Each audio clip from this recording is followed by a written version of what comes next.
Good evening, ladies and gentlemen. We will be on right after this song.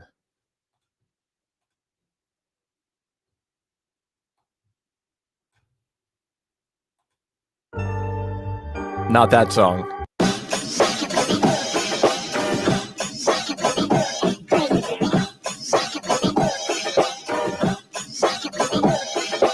Walking down the street, chickens blowing kisses. Never thought I'd end up 28 without a missus. Yet here we are, yeah, it's totally a thing. Making this movie about my life in quarantine. Started out hype, living life as a pirate. Then it got eclectic as time began to riot. Filmed my thoughts, what a terrible idea. Had a party over Zoom and got diarrhea. Ran out of toilet paper, life felt like forfeit. Turn on the news, an invasion of hornets. That's when it really truly started to unravel. I truly wish I could go motherfracking travel like toilet paper Jesus. Toilet paper Jesus. Toilet paper Jesus. Toilet paper Jesus. I wanna be a vagabond, maybe I'm a Cylon. I should have killed them hornets with a motherfracking mask on. Covered in ketchup, man, I think I messed up. Need a therapist that will help me fill my loving cup. No, not with beer, they really need to steer this conversation with myself a light year away from beer that need to poop and seize us. Sorry socks, it don't please us. Holy fracking crap, is that toilet paper Jesus? Toilet paper Jesus. Toilet paper Jesus. Toilet paper Jesus.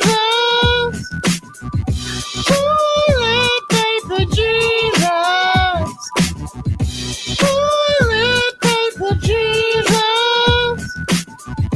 Toilet paper Jesus.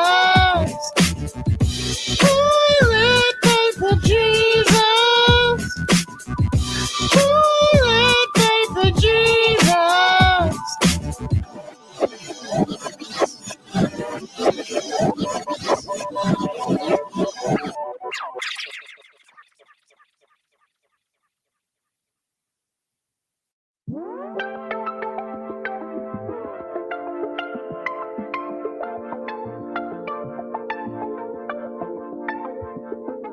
What you looking for? Listen, Thor is lovesick. Not looking for you to just top up on my dick. Wanna get to know you and explore you and see where it go. Friends, maybe more, baby. Thor is cool with whatever you find you wanting.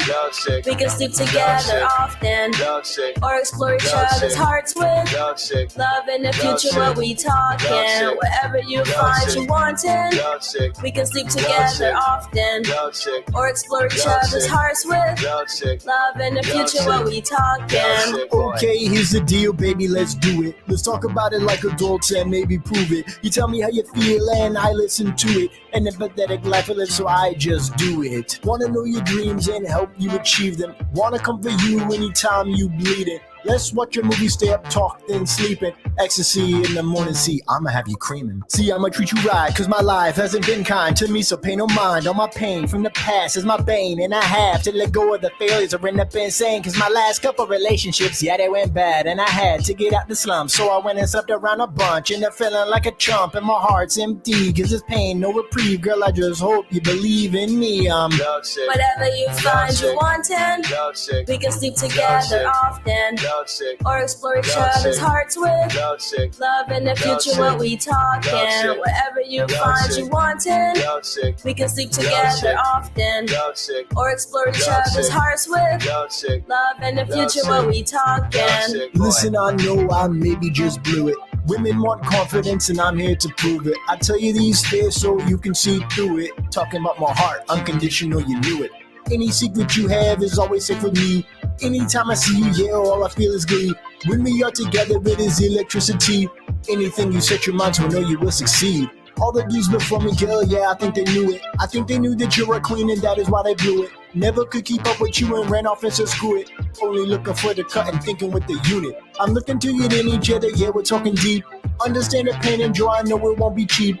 We're talking about soul bonding and every word that I read. I know it is scary, but come on, baby, let's leave. Whatever you find you wanting, we can sleep together often, or explore each other's hearts with love in the future. What we talking? Whatever you find you wanting, we can sleep together often, or explore each other's hearts with love in the future. What we talking? Whatever you find you wanting, we can sleep together often, or explore each other's hearts with love in the future. What we talking? Whatever you find you wanting, we can sleep together often, or explore each other's hearts with love in the future. What we talking?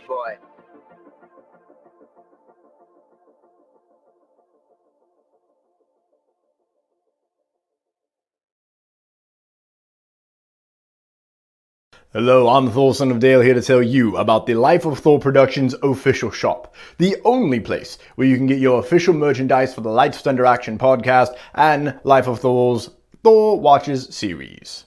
Whether you want t-shirts, tanks, hoodies, mugs, and masks, Life of Thor Productions official shop has you covered. If you happen to recognize there's an item that you would like to buy that is not in the official shop, head over to the Lights of Thunder Action podcast or Life of Thor and request that item, because if you want it, we'll sell it. Just head to lotproductions.threadless.com/collections to get the item that calls out to you via the Force. Again, that is lotproductions.threadless.com/collections. Thank you, and have a Thortastic day.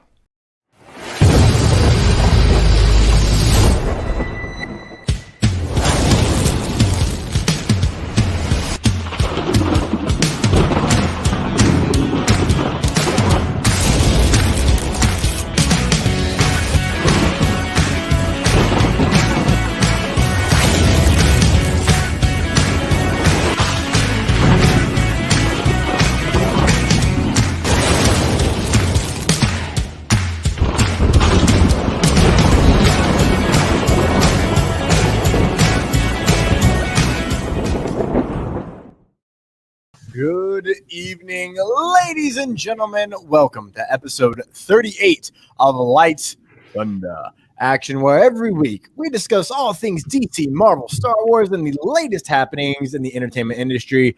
I'm Thomas Carter Rochester, a.k.a. the son of Dale. I'm David Thompson. Thomas, can our friends see us watching? Probably not, because I forgot to drop the thing. That's okay. They couldn't see how bad my eye lines were. That's okay. For the audio folks, we do video. You should check out our videos when we're live, if you're free, of course. David, what's up, bro? Nothing much, bro. We got a big show today. We're basically reviewing two movies, sort of. Later, it's happening. Yeah, I mean, basically, right? Obviously, everyone, we got a new comic book film. Finally, it's been however many years since a new comic book film came out. I don't count New Mutants. I don't count New Mutants. Well, that's a comic book film. I thought it just shat all over the writer's intention. So we don't count that. But we do have Wonder Woman 84 to discuss, which we will dive deep into after some brief news. What the news today is going to be very brief, but we got two big movies to talk about. We got Wonder Woman 1984 coming in hard hitting. And then also for our main topic later today, we're back. Trilogy of Trilogies is back. And we're kicking it off with Avengers Age of Ultron, which is leading us, of course, into WandaVision. So we will be focusing on Wanda's story and Vision's, obviously, where this is where they were both really introduced, especially Vision. We had seen Wanda. Story. And yeah, exactly. So this is where it all kind of began for Wanda and Vision. So we're going to talk about Ultron coming up in the second half of this podcast. Thomas, how are you doing today? How's it going, bud? I'm good, brother. I'm alive. Work has been crazy. I had one official day off in the last week. Yeah. Because there was Christmas, so I had to schedule that. This is true. How are you now? How's work, bro? Like you're working late, man. You're working those late shifts that I'm just like, no thanks, bro. I'm yeah. Go to bed. Yeah, it works all right. We're out of the holiday season now, pretty much. It's finally feeling back to a bit more normal. It's still kind of like different, but yeah. I work at Target, for everyone that does, if you don't know, listening out there, and our toy aisles are just emptied out right now. It's just crazy. So yeah, everyone did their shopping. It seems like it's still pretty busy. Just kind of normal busy though, not like the craziness that was going on last week. So yeah, doing all right. We're doing okay. Thomas, are we to the point where I'm going to ask you what you've been watching lately? Probably. Yeah. So, ladies and gentlemen, Christmas Day brought all of the goods, man. Yeah. Obviously, I watched Wonder Woman 84. Exciting. I watched that with my dad. That was nice. Actually, I watched it with the dad and the boys and my sister who fell asleep and my dad's girlfriend who fell asleep or walked away. It was basically just me and my dad. Let's be honest. We're the only ones who like movies that much. So we watched Wonder Woman 84, came home. I watched Disney Gallery with my nephew, which really turned out to just be me watching the Disney Gallery alone and crying because I'm an emotional human being.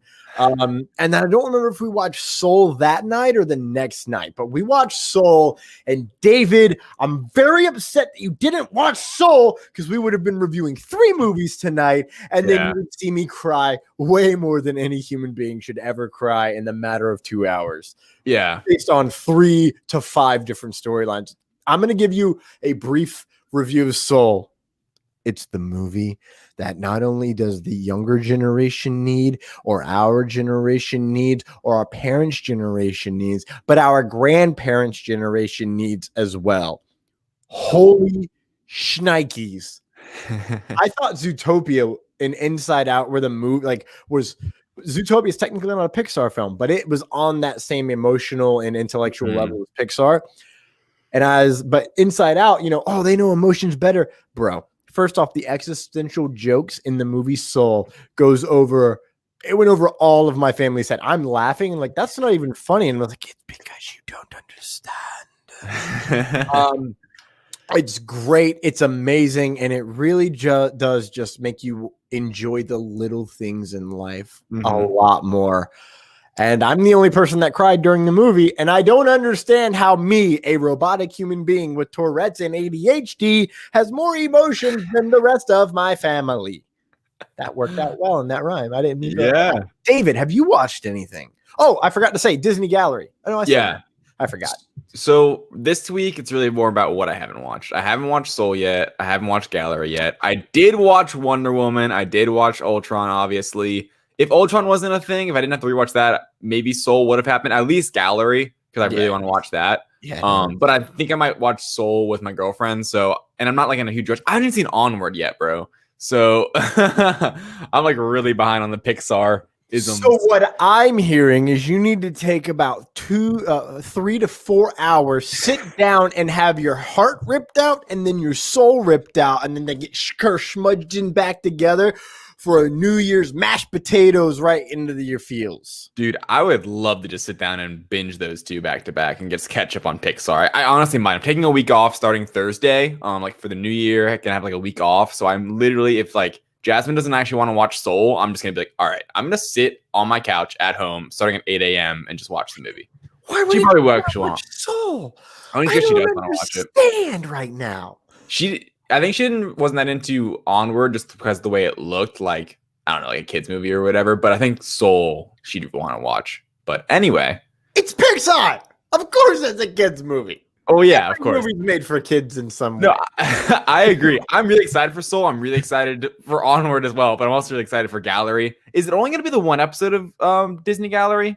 It's only the 1 episode. Okay. And although it made me cry like a baby, #Ahsoka Tano.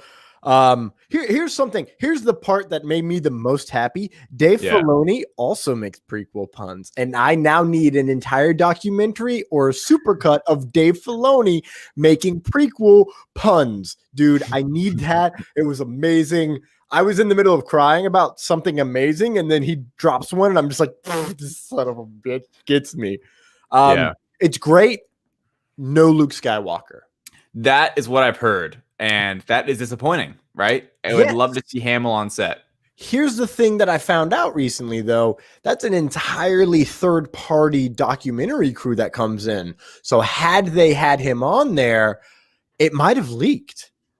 There's no guarantee that the leaks we got were not from that documentary cruise. Every single one of them goes into that. And I don't think they mention Cobb Vanth by name.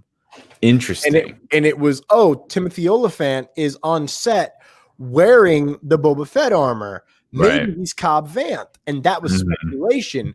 But in the Disney Gallery, you're going to have to remind me because I'm probably not going to rewatch it. I won't lie to you. You're going to have to tell me if they mentioned that Cobb Vanth by name. Right. Because if they don't, then I'm willing to bet that Disney Gallery is how it all leaked out.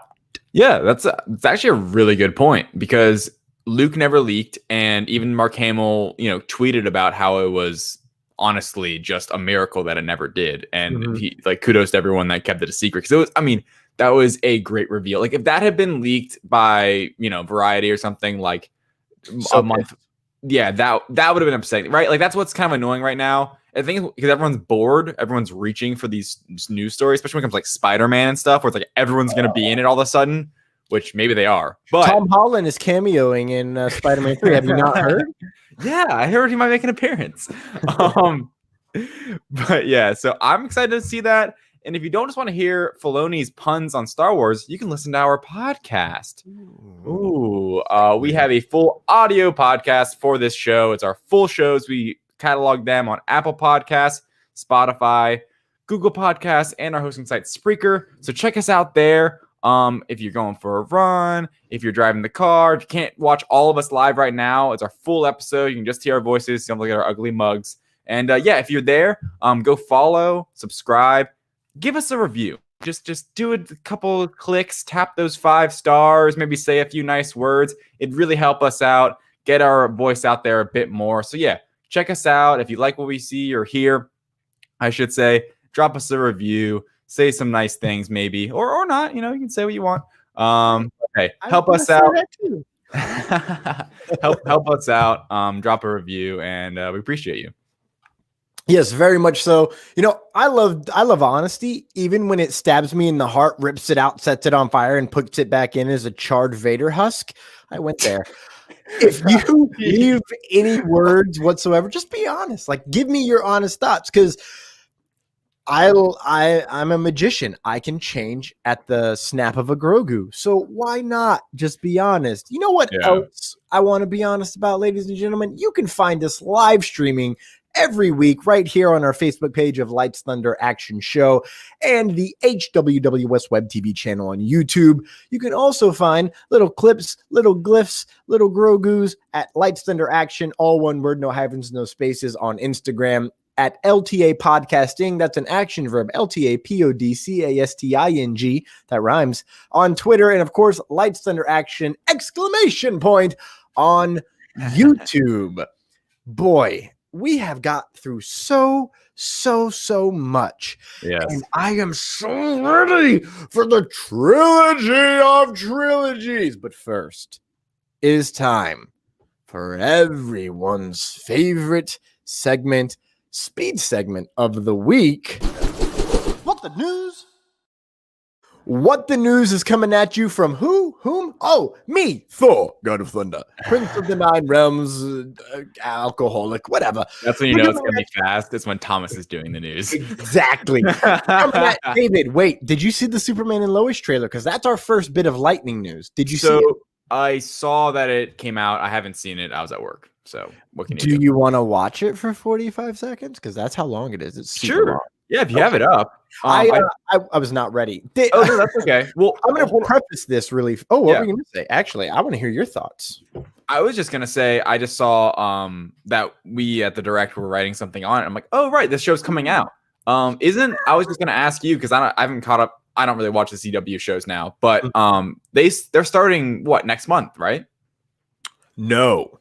Oh, February, I think, for most of them. Okay. So that's a really good question. I think Flash. No, it's all February. Okay. Because when that trailer came out, I'm like, oh, right. These shows are having like a spring beginning of the season release dates. And I'm like, oh, okay, this makes sense. The trailer will be dropping now. So yeah, did you pull it up? Yes. Are you ready? I am ready. All right, I'm going to just go ahead right off the rim and say I'm pretty sure this is going to be the intro for each episode. Okay. We all begin as one version of ourselves. Ooh, But as we grow, life changes us. this is cool. Every moment shaping our character. Yeah, who's that old shifting man? our He priorities, makes a good Clark for sure. Yeah, stretching every and fiber I of have our something to scroll back to in a minute. and we've lost ourselves to the stress of it all. But yeah, no, I personally, he's my favorite incarnation of Superman since That's not Christopher true. Reeves. Because under Damn. the torn fibers, He's is a just stronger person, he's not super jacked. forged like steel. He's an everyman, Courage to fight for those we love. and he's super awkward in how he does things, Right. And family. and I This is love a it, man. crazy I love it so much. sequence here. Right? Interesting And trailer, quote unquote. yeah, and that's why I think it's going to be the February 23rd. yeah. Here's two things. A, Yeah. right here, Every moment. it looks like he's getting older here. Like this is an old Clark reminiscing on the past. You know what I'm saying? Like right there, boom. Interesting. Wearing glasses. Our character. Now here, tell me this dude does not like next to the house doesn't look like Robert Pattinson. I know he's not, but tell me he don't look like Robert Pattinson. Multiverse, bro. Multiverse. What if young Robert Pattinson is this young Superman? What? Yeah, that's really all. They told me nothing about the show, but Yeah. I was already hyped for it, so that doesn't matter anyway. Yeah. David, what are your thoughts since it's basically you on that trailer, like everywhere? Right. I actually got that the other day. Again, for the 100th Shocking.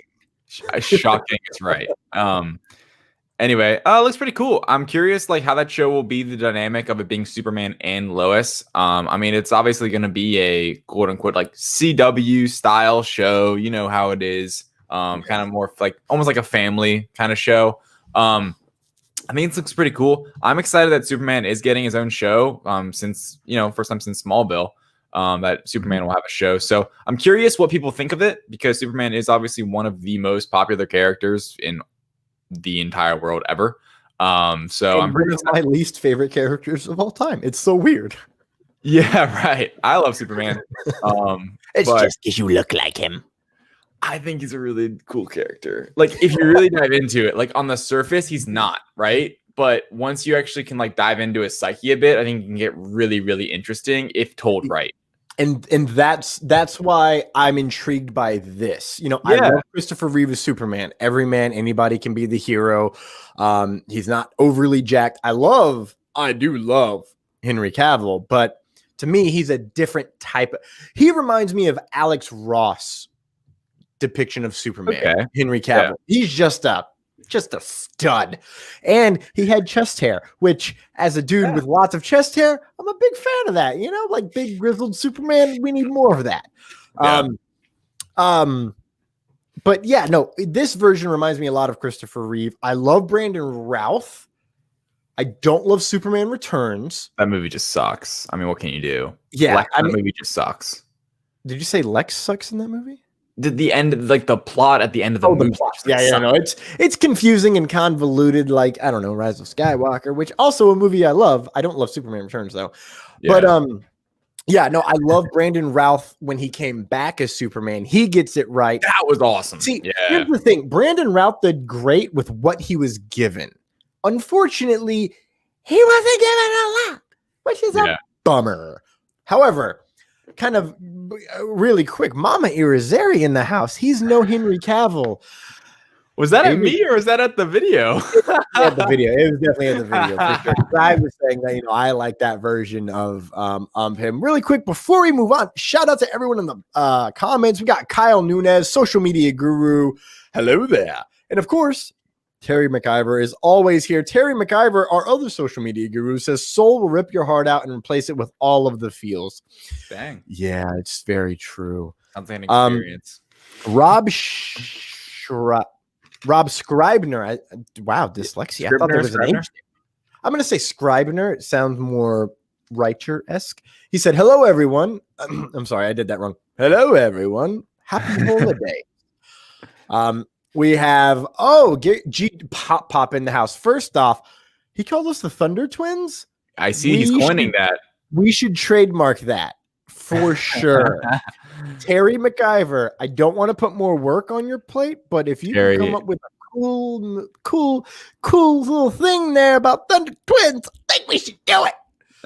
Also, when I hear Thunder Twins, I instantly think of Thor, and then I don't know, like Gohan, like coming together, and you look kind of like Gohan, bro.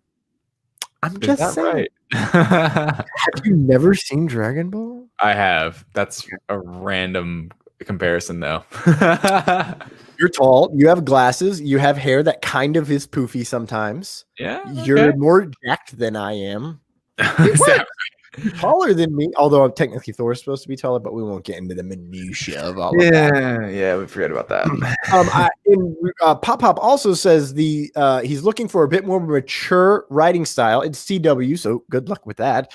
The psyche of a messianic hero, flawed and human, under the immense pressures of a calling. Yeah, that would be awesome. I do think that if they're going to do that, this would be the take on it, because he already kind of has that, and Supergirl had that as well.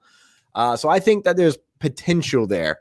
Terry thinks that hopefully they can get the antagonist right. Good luck with that, because we don't know who the antagonists are, and it ain't gonna be Monster of the Week or whatever. Honestly, if it's not Lex Luthor, they're totally wasting the ability to have John Cryer back as this is gonna get some fighting words, the best live action Lex Luthor of all time.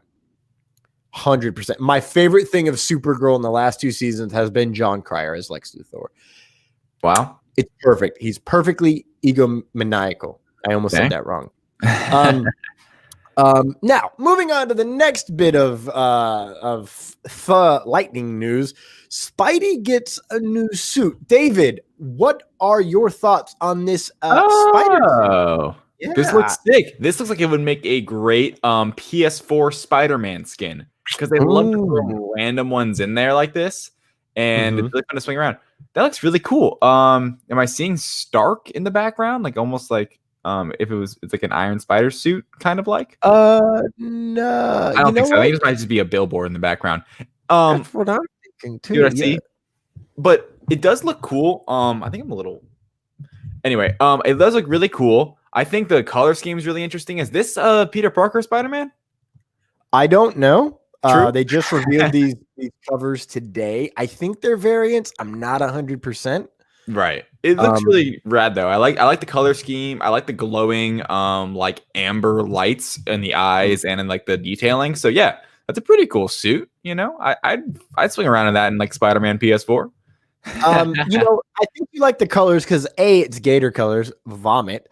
But I do love the I just enjoy the weirdness of this suit, in all honesty. Like, it's super weird. And as a Spider-Man fan, some of his weirdest suits are my favorite. But I love the homage to Instant Kill Spider-Man from Infinity War. Yeah. I'm sorry. Yeah. Endgame and not Infinity War. Yeah. Not Infinity War. We'll revisit that in 2 weeks. I really enjoy it. It's weird, and that wraps up lightning news. Like, let's go. We're gonna go ahead and take our first commercial break, and then after that, we're gonna dive right in to 1984. David, you weren't alive in the 80s. I wasn't alive in the 80s. A lot of references definitely went over my head, except the phone. The phone book one was glorious because it is not future proof. Please take a moment and enjoy a word from our friends over at Reels and Heels. Reels and Heels is a podcast that discusses movies, television, wrestling, and more. With a rotating guest list of friends and filmmakers alike, Reels and Heels salutes the creative arts of all kinds. Join Brian Winzeloff and Nicole Jobin live every Saturday at 2:15 p.m. Eastern Standard Time for Reels and Heels. Welcome back, ladies and gentlemen. David, you said 45 earlier, right? You still want 45? Yeah. Boom. Cool? Ladies and gentlemen, it's time.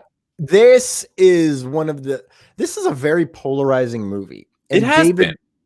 And it's so weird. The critics absolutely loved it. And then Initially, right?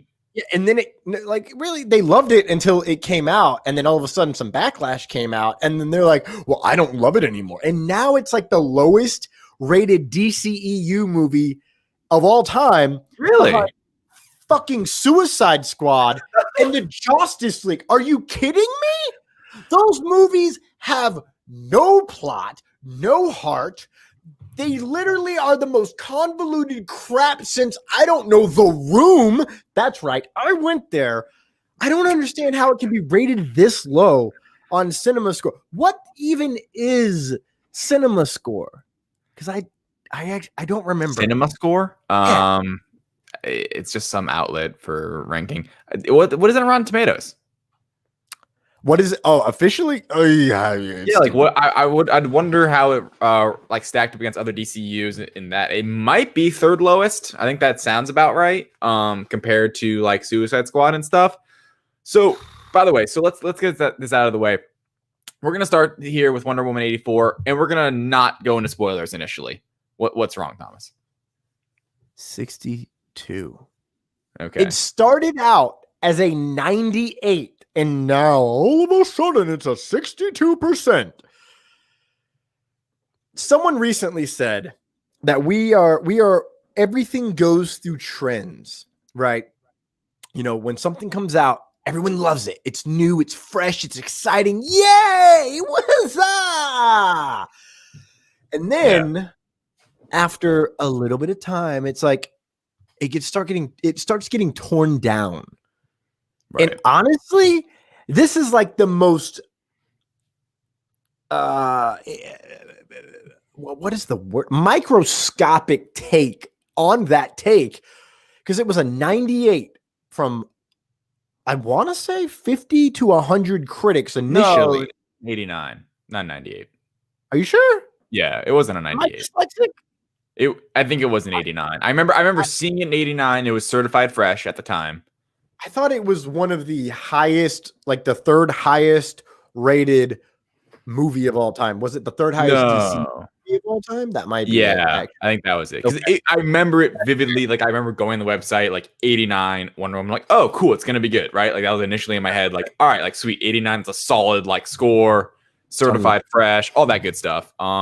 Yeah. So I don't know. So this is the thing, right? We're not going into spoilers, and I think it's actually kind of easy to talk about this movie without spoilers in a way, because the parts.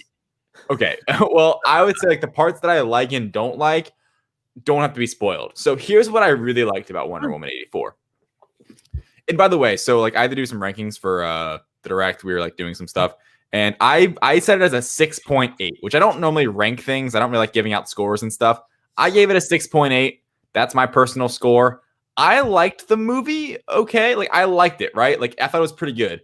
6.8 to me, which is kind of where I landed, because there's definitely some issues with it. And it's one that I don't really foresee myself wanting to rewatch. Right.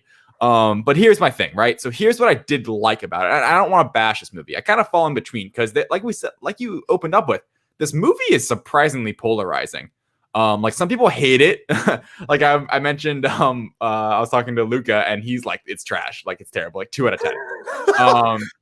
I heard that in Luca's voice too. Yeah. For those of you that don't know, Luca is a friend of ours from our old job working at Florida Tech Gym.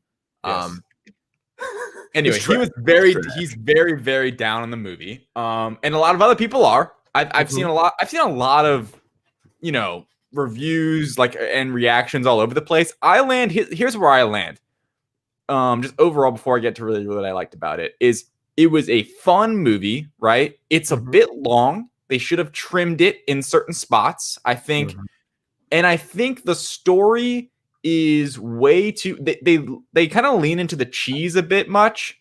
And I think it kind of hurts the story in the way that, to me anyway, there's no, I think the script in a way, or not the script, just the way it was executed, there's no real good twist. And by like 40 minutes out of the end, nothing's a surprise to me. Like it's kind of telegraphed what's going to happen. like, and I'm not even one of those people that always tries to figure out in a movie what's going to happen. It just kind of all unfolded like you'd expect. There was no great, I don't know, like there was no great twist to me. And not saying every movie has to have a great twist, but to me, the plot was very, there's this thing that means all this happens. Like there's a big, what's the word for it? Like a MacGuffin to the movie. Is that the right word for it? Yeah. That is the word. Yeah, like there is a MacGuffin to 84 that literally runs the entire plot, and everything happens because of it. And we'll get into a lot more in spoilers, but I thought that part of it was kind of, I didn't love it. You know, it was cool. I understood its point, but it was the whole movie, and it really like set every single character. It set every single character's plot for the entire film. Not a bad thing. Here's the thing. I liked a lot of parts of this movie. That's the and I disagree with some people too. Some people saw complain about the action. I liked the action.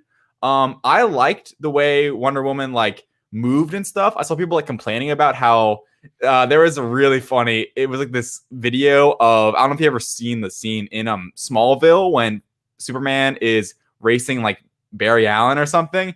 And they're kind of like gliding, like it looks like they're like gliding while they're running. And they compared that to like Gal Gadot and running around.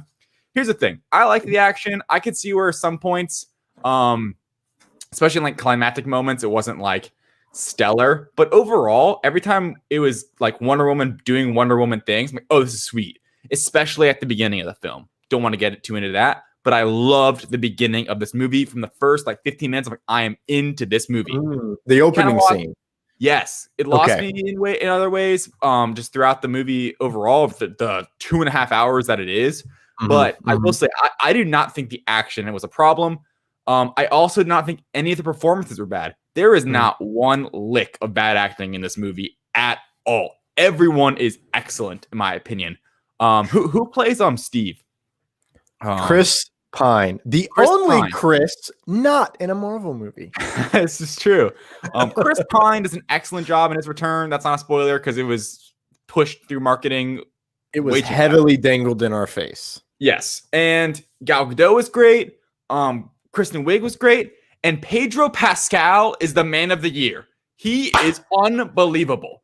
This dude can do no wrong. Pedro Pascal's performance in this is he. And it's to a detriment. Then you say this, it's a detriment to the movie. I agree with that wholeheartedly. He is so good. He steals every scene. And in my opinion, this isn't really a spoiler. Pedro Pascal is the main character of this movie, which is a problem. And that's pretty much my whole non-spoiler, I guess, overall review. There's a lot more details to get into, but I just think the plot wasn't strong enough for me to really love this movie.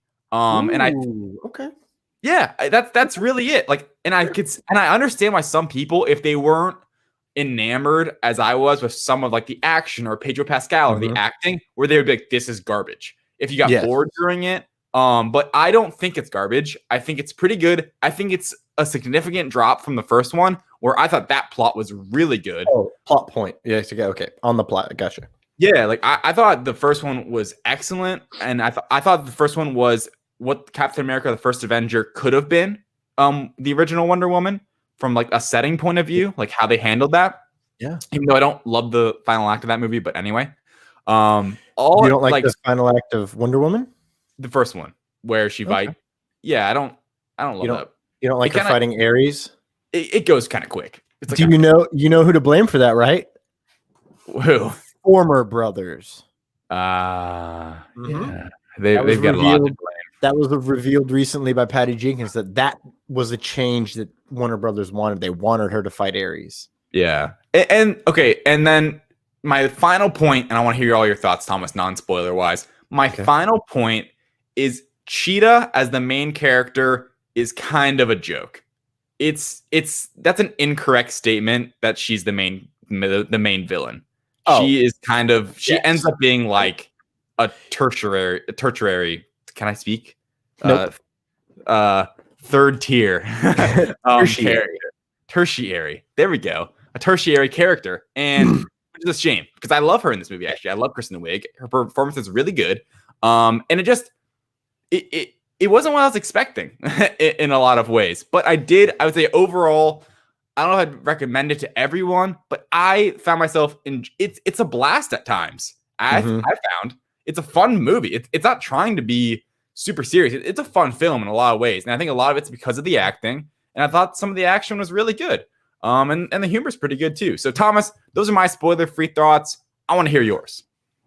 Real quick, some of the things you said, the gliding, I noticed that too. And I really noticed it in after some spoilery stuff happens right before the big final fight. Okay. That's when I really noticed that thing. But also, as a fan of all of the sports, have you ever seen Usain? Is it Usain? Usain Bolt. Usain Bolt run? That ain't normal. Yeah. Run? That ain't normal. What Wonder Woman did comparative to what those guys did, yeah, that is 100% what would happen, because you're moving at such a high rate of speed that you are literally barely touching the ground. It's all about stride and toe placement on the ground. I don't know if you ever were in track, David. You probably were. You look fast. You were not.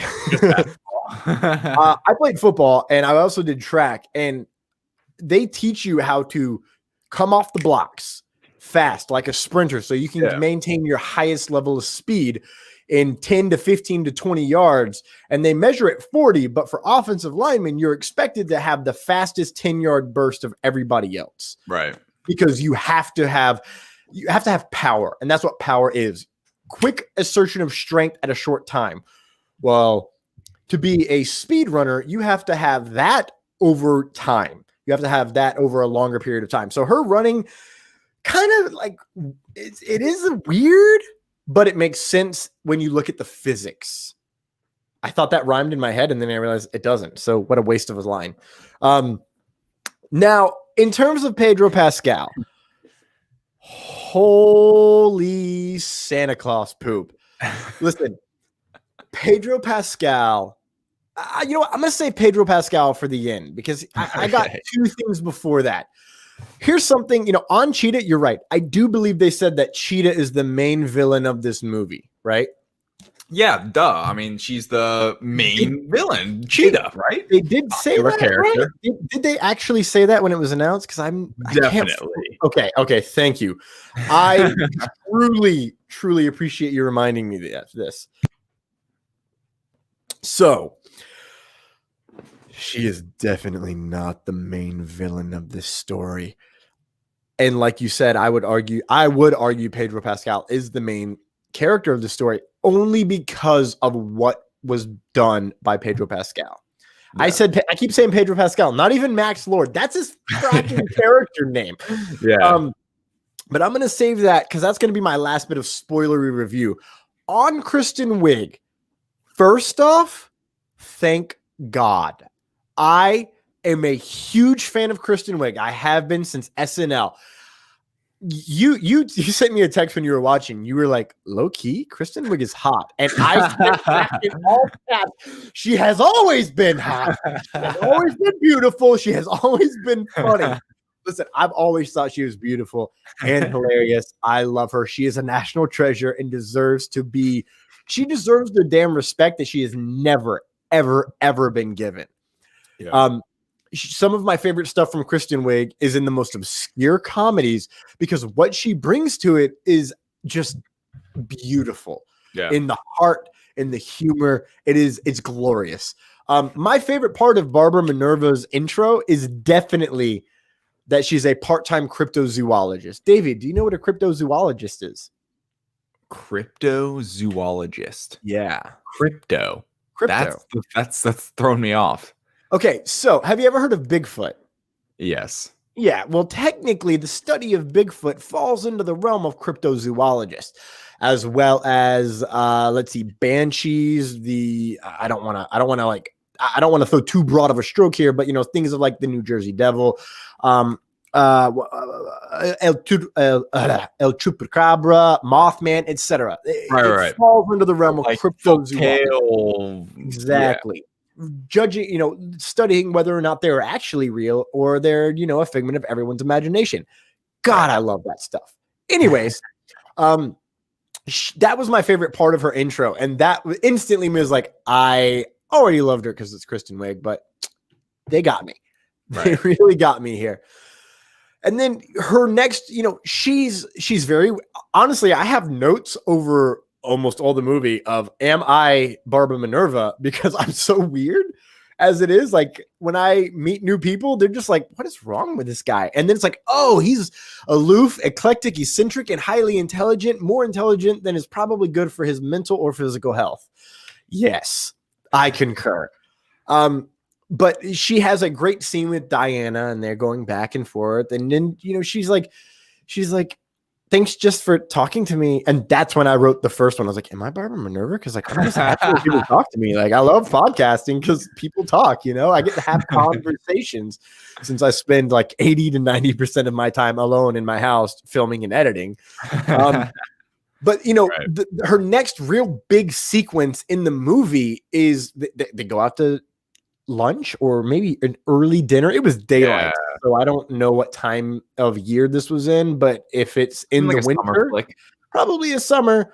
Who knows, man? I got confused because it came out on Christmas, so my brain was in like, it's not daylight during dinner in DC.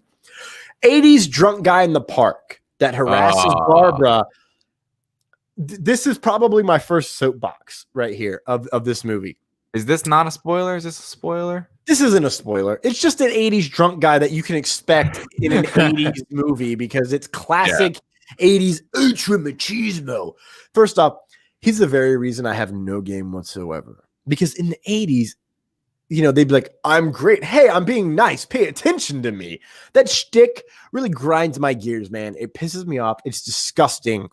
And the fact that it was in the movie, I was like, God, I hope she beats the shit poopy out of him. Trying to save these cuss words for later. It's just so disgusting to me. It makes me feel so grimy watching it and seeing people do that. I am nice for the sake of being nice because, growing up, not everyone was nice to me. People still aren't always that nice to me, but I can handle it now.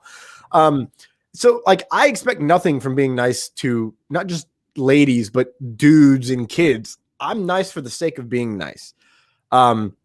And the only thing I get out of it really is liking myself a little more and sticking to my moral compass.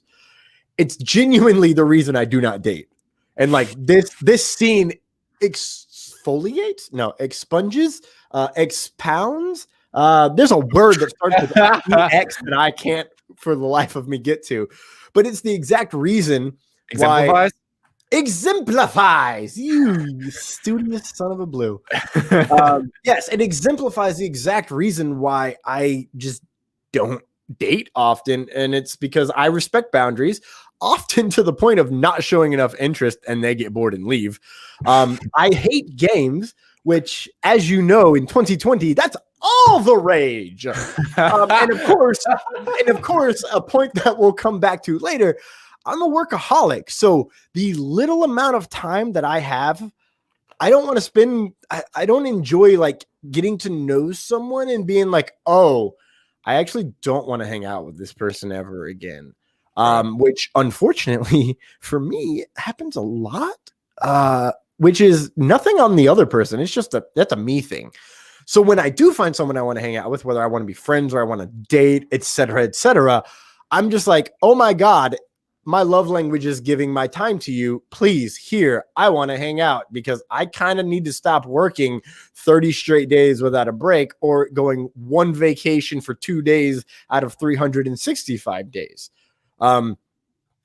Now, here's where the soapbox is blown away by the fact that Max Lord is the main character of this film. Yeah. Okay, so the script is great. To me, as on paper, it is great. And I can see how Diana, Barbara, and Max Lord all have the same amount of room to play with, emotional drive, and emotional development as the movie goes on. I can see how on paper it looked balanced. Right. But Pedro Pascal is having the most mother effing fun in this film. And you can see that. Yeah. You can see that. It's like the exact antithesis to Mando. Which it is, which works so so great. And we all have heard or read rather that the cast and crew have raved about what he brought to the role and the character.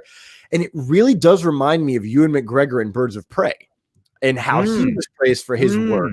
Yes. And how every scene that he's in, he steals it because he, you know, Max Lord and Roman, whatever the crap, his Black Mask and Max Lord, they give 0 Fs. I already used my 1 F-bomb, damn it.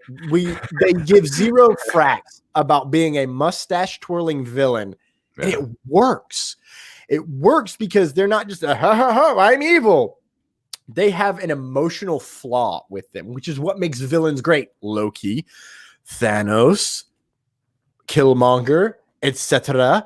So it works great. And honestly, also in a way, Ultron, which we'll get to later. Yeah, good tease for later. Max Lord really does remind me of Ultron in ways because he's slowly getting the power. And once he has all the power at the very end, when he's in that last scene doing his thing, have we passed 15 minutes? Spoilers, when he's taken over that satellite thing, which I still don't comprehend, but it makes sense in the plot. He's totally Ultron. He's over the top. He's there. He has all of the power and he wants you to have it as well. Yeah. For a price. That's crazy. Do we have a spoiler like graphic, by the way? You can do yes, sir. I will bring that up once I finish this whole little point because it's not any spoilers after this. Oh, okay. Or during this part. Yeah, no worries. So it's not, you know, for me, it's not, I don't think what Max Lord is in the comics, but it works wonders on screen, similar to Ultron. And Pedro Pascal / Max Lord steals every scene he's in, which definitely works as a detriment because anything he's not in does kind of drag on a little bit. Yeah. Specifically, and this is where we'll get into the spoilers here, the middle after Steve Trevor comes back. Yeah. So, David, I have some questions that I didn't put in the show notes, but I'll grab them in a minute. What are your thoughts on how they brought Steve Trevor back? Okay, I actually didn't mind how that was handled, right? Because when we saw Steve Trevor was coming back, it's like, what is this? How is this even possible? And it's actually explained in a very good way. It's not that he's not actually back, ladies and gentlemen. You know, it's basically, you know what I mean? Like that was done actually really well for just that like specific point of him coming back. That worked for me with the seeing. What was it? I almost said the Seeing Stone. Wrong. Pedro Pascal property. What did they call it? Something have a name? Did they? Really? I thought there was a name. The Moonstone. Was it that Moonstone? I don't know, baby. In the comments, if you could help us out remembering, I think it was the Moonstone. But Harry, look it up. Okay. Anyway, the stone, the mind control stone, not even mind control. It's a genie's bottle. I kept making jokes on that on Twitter and to you. I tweeted something out. It was just oh my gosh, what's the bad guy in Aladdin? Jafar. It was like Jafar and the genie like rubbing it. I'm like, this is Pedro Pascal right now. Because it's so true. This movie, okay. You want to know why I think this movie's like it cannot be above a 7 for me?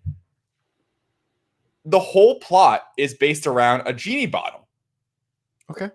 And I don't like that's so like weak. I mean, I'm not enraged about it, but it's just weak to me. Like really, and that's it, right? Like that is it. There's really nothing like else to it because and there's interesting things that happen with it. Like we get multiple characters and I actually like the scenes of like when everyone was wishing stuff and there was that like, you know, there's the blowback, like there's the catch, right? That, like you wish for it but you get screwed, especially when the oil guy wishes Dreamstone. Thank you, Terry. The Dreamstone, the genie bottle. When the guy wishes for his land back, and like that was a whole thing. And then it was actually Pedro Pascal just owns this movie, man, because what he does he becomes the Dreamstone, which was cool. I'm like, all right, that makes sense. Like this dude really knows what he wants. He doesn't just want, a little bit. He wants everything. Right? So have you ever seen The Social Network? Yeah. I love that movie. It's like one of my favorite movies of all time. Remember the part at the end when Eduardo's like, I'm not coming back for whatever percent. I'm coming back for everything to Zuckerberg after he like slams his thing. That's what literally Pedro Pascal's mindset is. He doesn't want a little piece of the pie. He wants everything. So he becomes the Dreamstone. Why not more? Why not more? Why not more? And so I like so the Dreamstone is literally it is the crux of the movie. Like everything is based around it. And I liked how that explained what is it, Steve Trevor? Yes. Steve Trevor's return, because it's not actually him. It's just like what she wanted, and now he's so I read that as, to anyone else, he doesn't look like Steve Trevor. He looks like that dude. You know what I mean? But to only Gal Gadot, he looks like Steve Trevor, right? Yeah. That's how I interpreted it.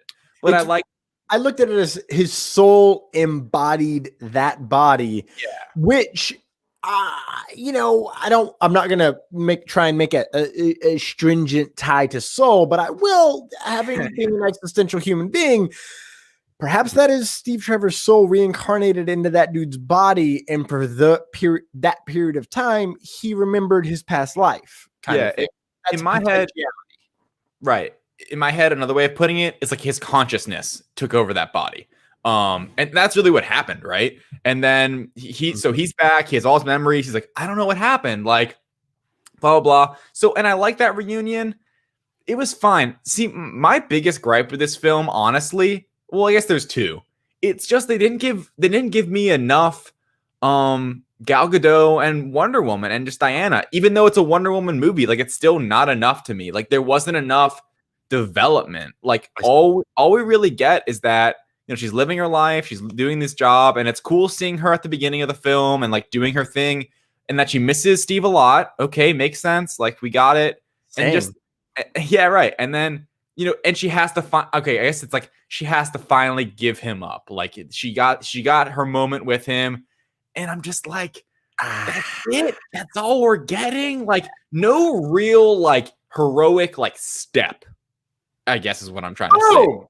Like, like in other comic book sequels, there's like this hurdle or step after you like become who you are, and like there really wasn't that much here, and it's upsetting. And I'm also upset that Kristen Wiig, after she's introduced, she gets, like we said earlier, texting the short end of the stick. Yeah. Once she's becoming Cheetah, and once she's wished to be like Diana Prince, which was a cool, like, oh, I get it now. She's becoming this and that.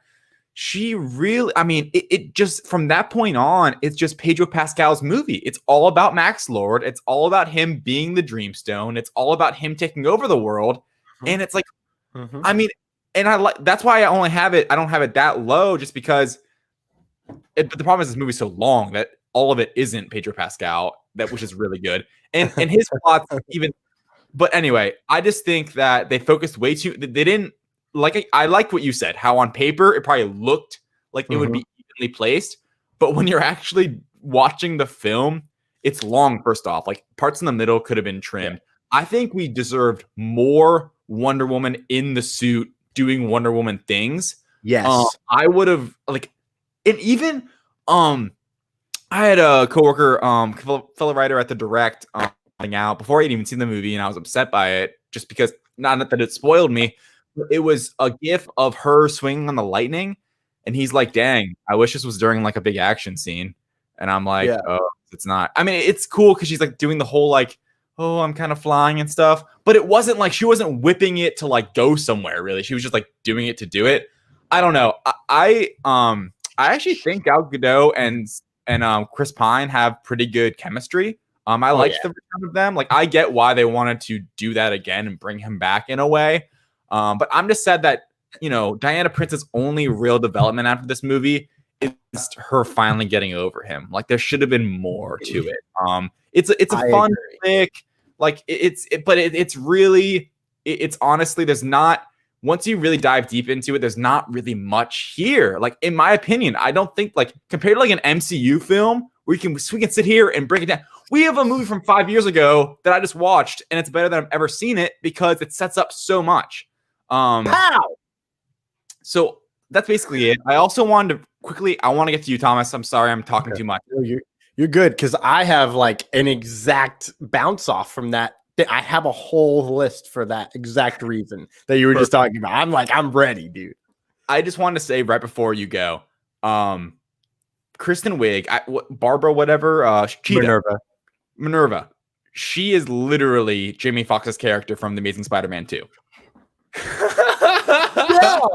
A cooler version, but still. Yeah. It's very like it's that trope, right? It's a trope. It's a nerdy like scientist. Everyone hates me. I want to be better. I want to be more powerful. Boom, I am, and I'm a cheetah or I'm Sparkles. Anyway, I actually did not hate the CGI of Cheetah as much as other people did. I thought her face actually looked all right. No, I thought. I think everyone's issue is it looked like her face was implanted on something else, because I noticed that. Yeah. But it looked fracking awesome. And I was very excited to see how they did Cheetah. Not enough Cheetah. And how she became Cheetah. And I'm sad that unless Barry Allen rips open the multiverse and we get Kristen Wiig back from another multiverse as just Cheetah, which fingers crossed,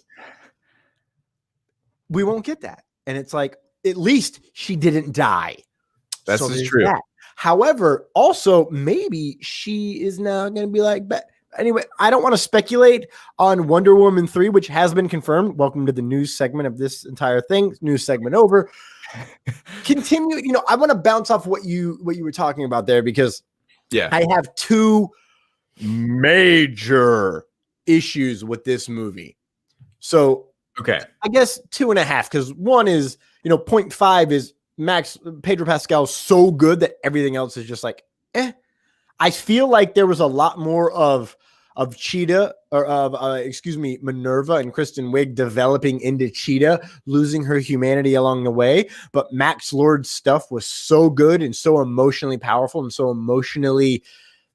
I mean, the film kind of hinges on his emotional journey through the film, which I'll get to, in a moment, because that's soapbox number one right there for me. I feel like they cut a lot of stuff from her. Because, every script is long.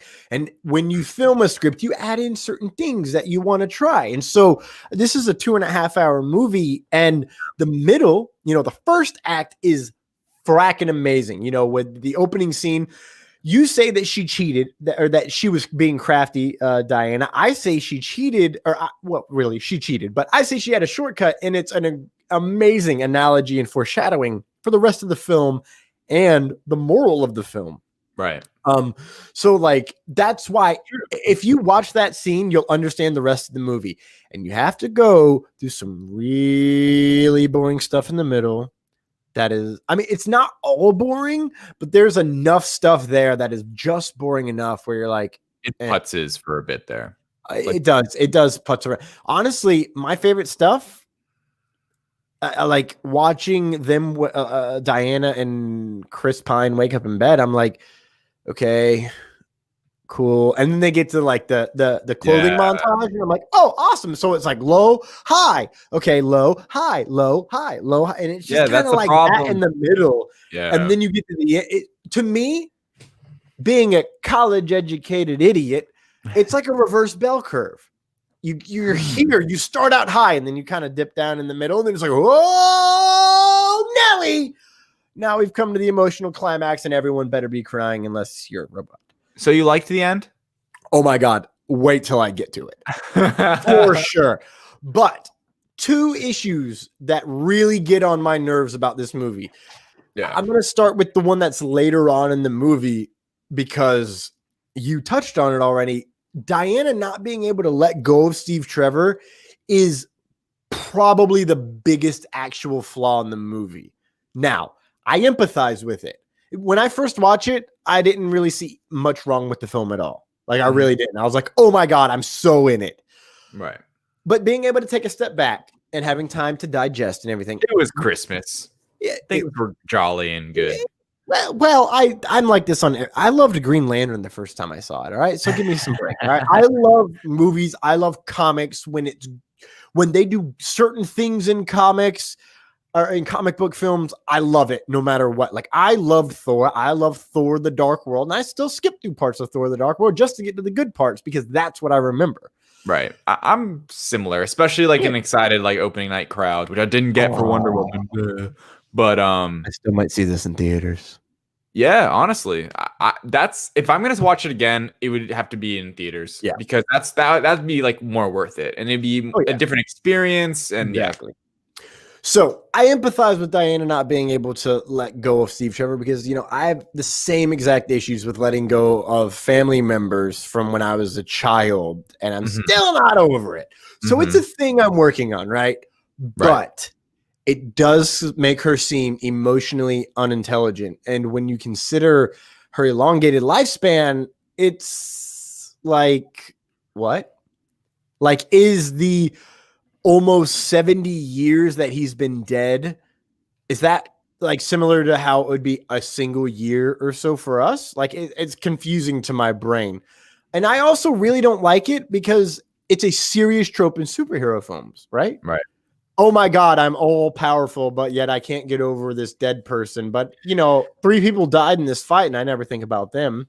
Yeah, it's true. Really, that annoys the hell out of me. Yeah, I do understand it's meant to humanize her, but she was already humanized. Her heart is what humanizes her to us. Similar to how Barbara Minerva and how she is so human and so warm and compassionate, and even though she's weird, you can tell she loves what she does. She's a good character. She was a really good character when I first saw her. Like I was really like in on her. I thought she got worse as it went on, just because I thought they were lazy about how they wrote her. I think they were. I don't know about lazy about how it was written. It was obviously stuff left on the cutting room floor. True. Or whatever, how they portrayed it in the actual film. Yeah, the final resolution of it all is like, she's great at the beginning, she's great at the end, but don't ever think about her being in the middle. Wonderful. The problem, which is a big problem. Another big fault, and this one comes from Mark Bernardin of Fat Man Beyond and Battlestar Galacticast. Yeah. He pointed out that DC is called the Chocolate City, especially in the 80s.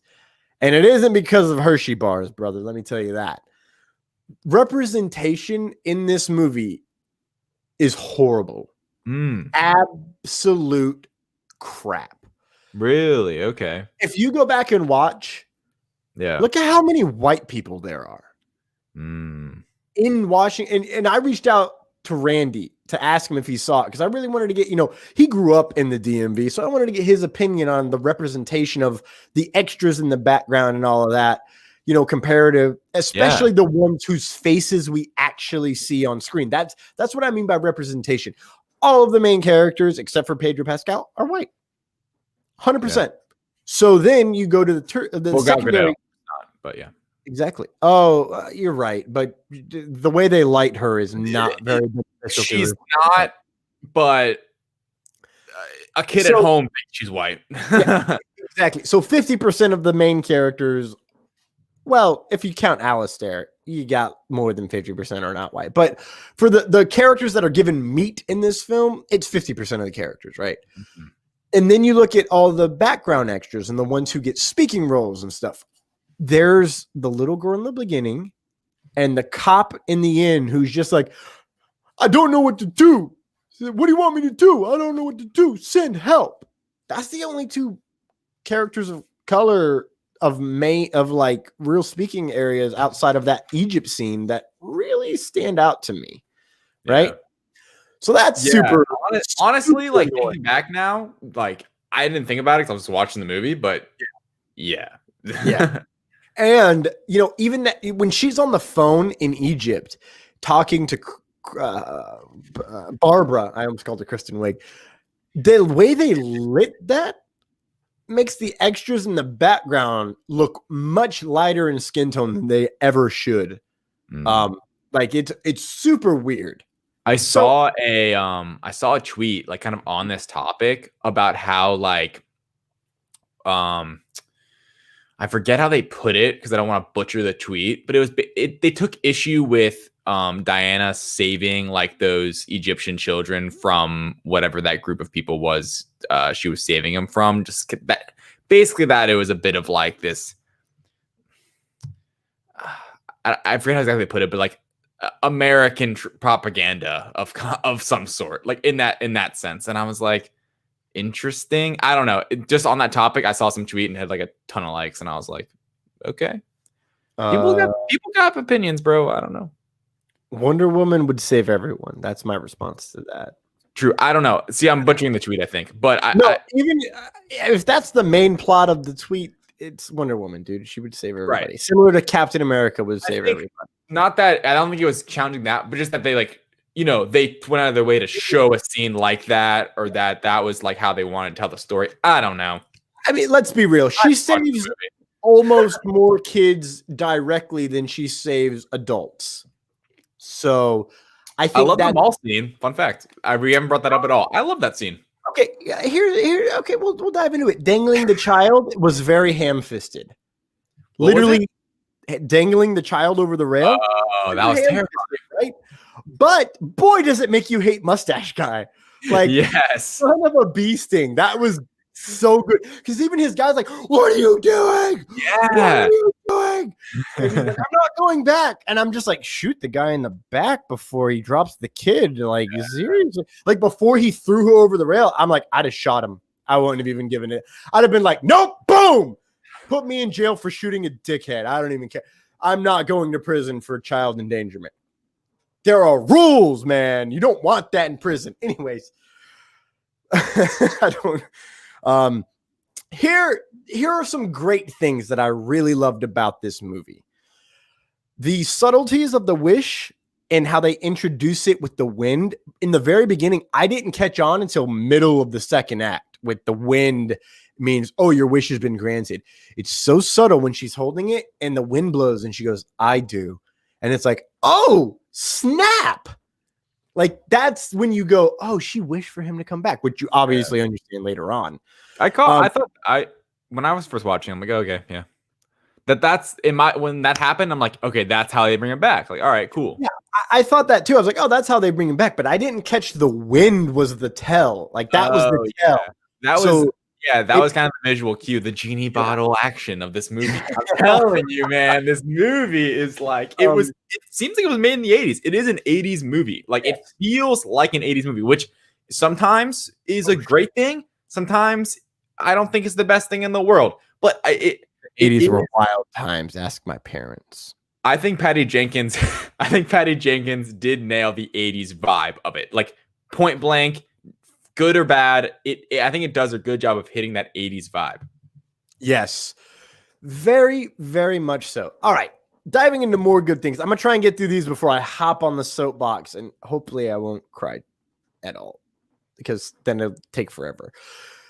Max Lord wanting to be the Dreamstone was highly unexpected, and I very much loved it. Spoiler alert. We're in the spoiler. We have the spoiler graphic. Oh, we've been in the spoilers. Good. I'm just waiting to get the spoiler graphic up. I really loved that. And my final big major quick point is the invisible jet. Ah! I lost it.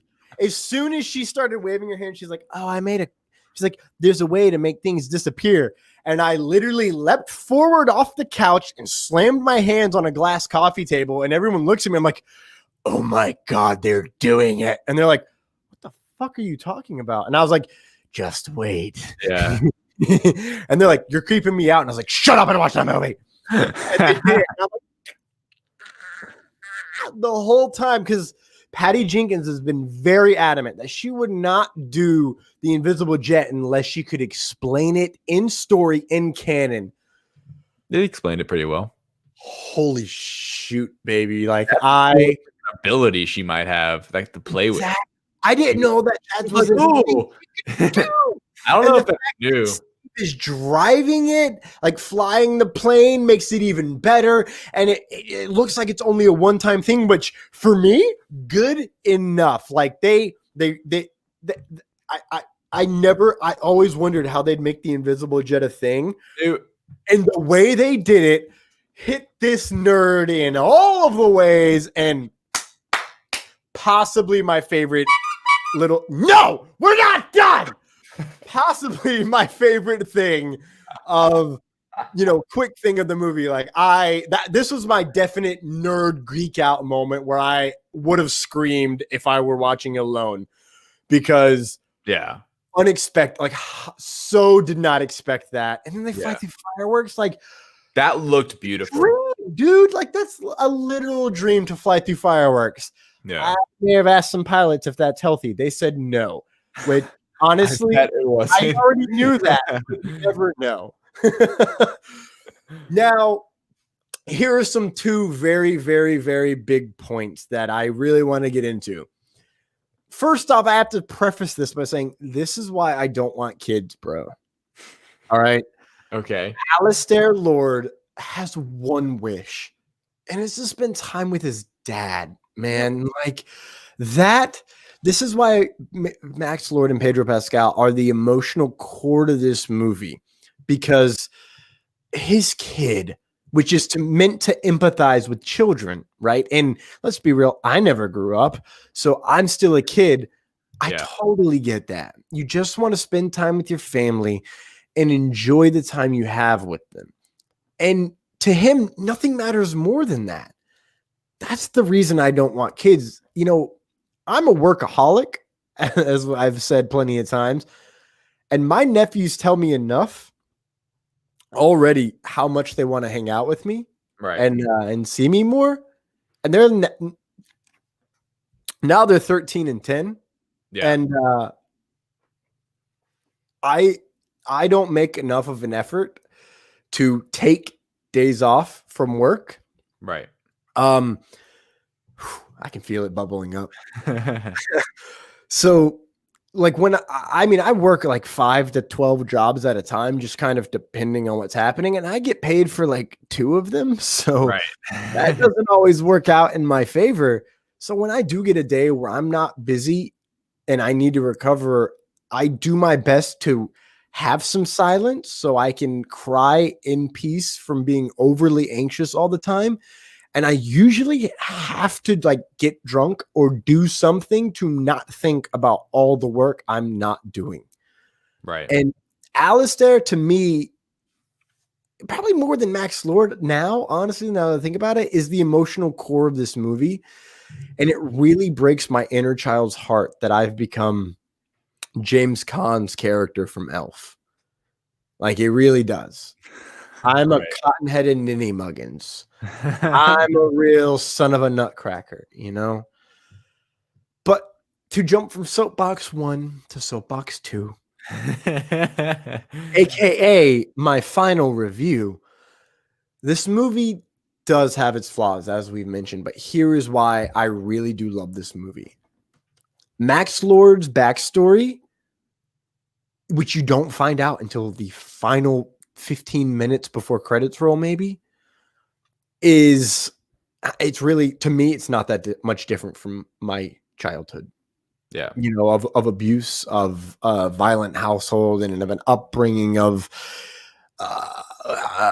guilt and emotional. Basically, I was being yelled at and punished all the time, whether I did something or not. So then you find out he's the weird kid who doesn't fit in. And to me, I was the weird kid who didn't fit in, right? Right. Wishing I was worthy of love and of achieving my dreams, and wishing I could have it all, only to realize at the last minute, when on the edge, or oftentimes past the edge, I already had everything I wanted from life, from this life. Hashtag soul quote. Hashtag soul. Hashtag soul quote. Like, personally, I've overcome my past. I've become an actor, a voice actor, a writer, director, rapper, singer, a loving person to my friends and family, even if it is in my very weird, eclectic, and aloof way. A podcaster. And a podcaster, yeah, which I didn't know was even. I always wanted to be on the radio, right? Do I sound like I'm on old timer radio? First down, Notre Dame. No, to the Notre Dame Gunnels. First down, Florida State. What is it? Parrish is pulverized by Stanford Samuel. Greatest moment I've ever seen live in football. Maybe. But I create content that people Wait. Not the time when we played intramurals and I was playing quarterback and I was just dicing it up. That wasn't the greatest moment you've ever witnessed? No, that was the greatest moment I ever experienced. Live, bro. I'm talking watched with my iPod. With my head balls, you know what I'm saying? Yes. Good. Honestly, because of all the concussions, I forgot about that. I know, right? David being a quarterback when he's like, I'm not a quarterback. I'm like, I'm not either, but I had a 3-touchdown, 3 incompletion game. Let's do it. But I get to create content that people enjoy. It may not be the whole world yet, but people enjoy it. And bringing smiles to faces has always been my number one goal in life. Dressing up as Thor, I get to be a big bearded kid, and I get to educate the future generation through my nephews, who, again, I don't spend enough time with. Thomas, get your shit together, bro. And I've inspired, this is the part that really kind of gets me. I've inspired my friends, our friends from the gym to follow their dreams.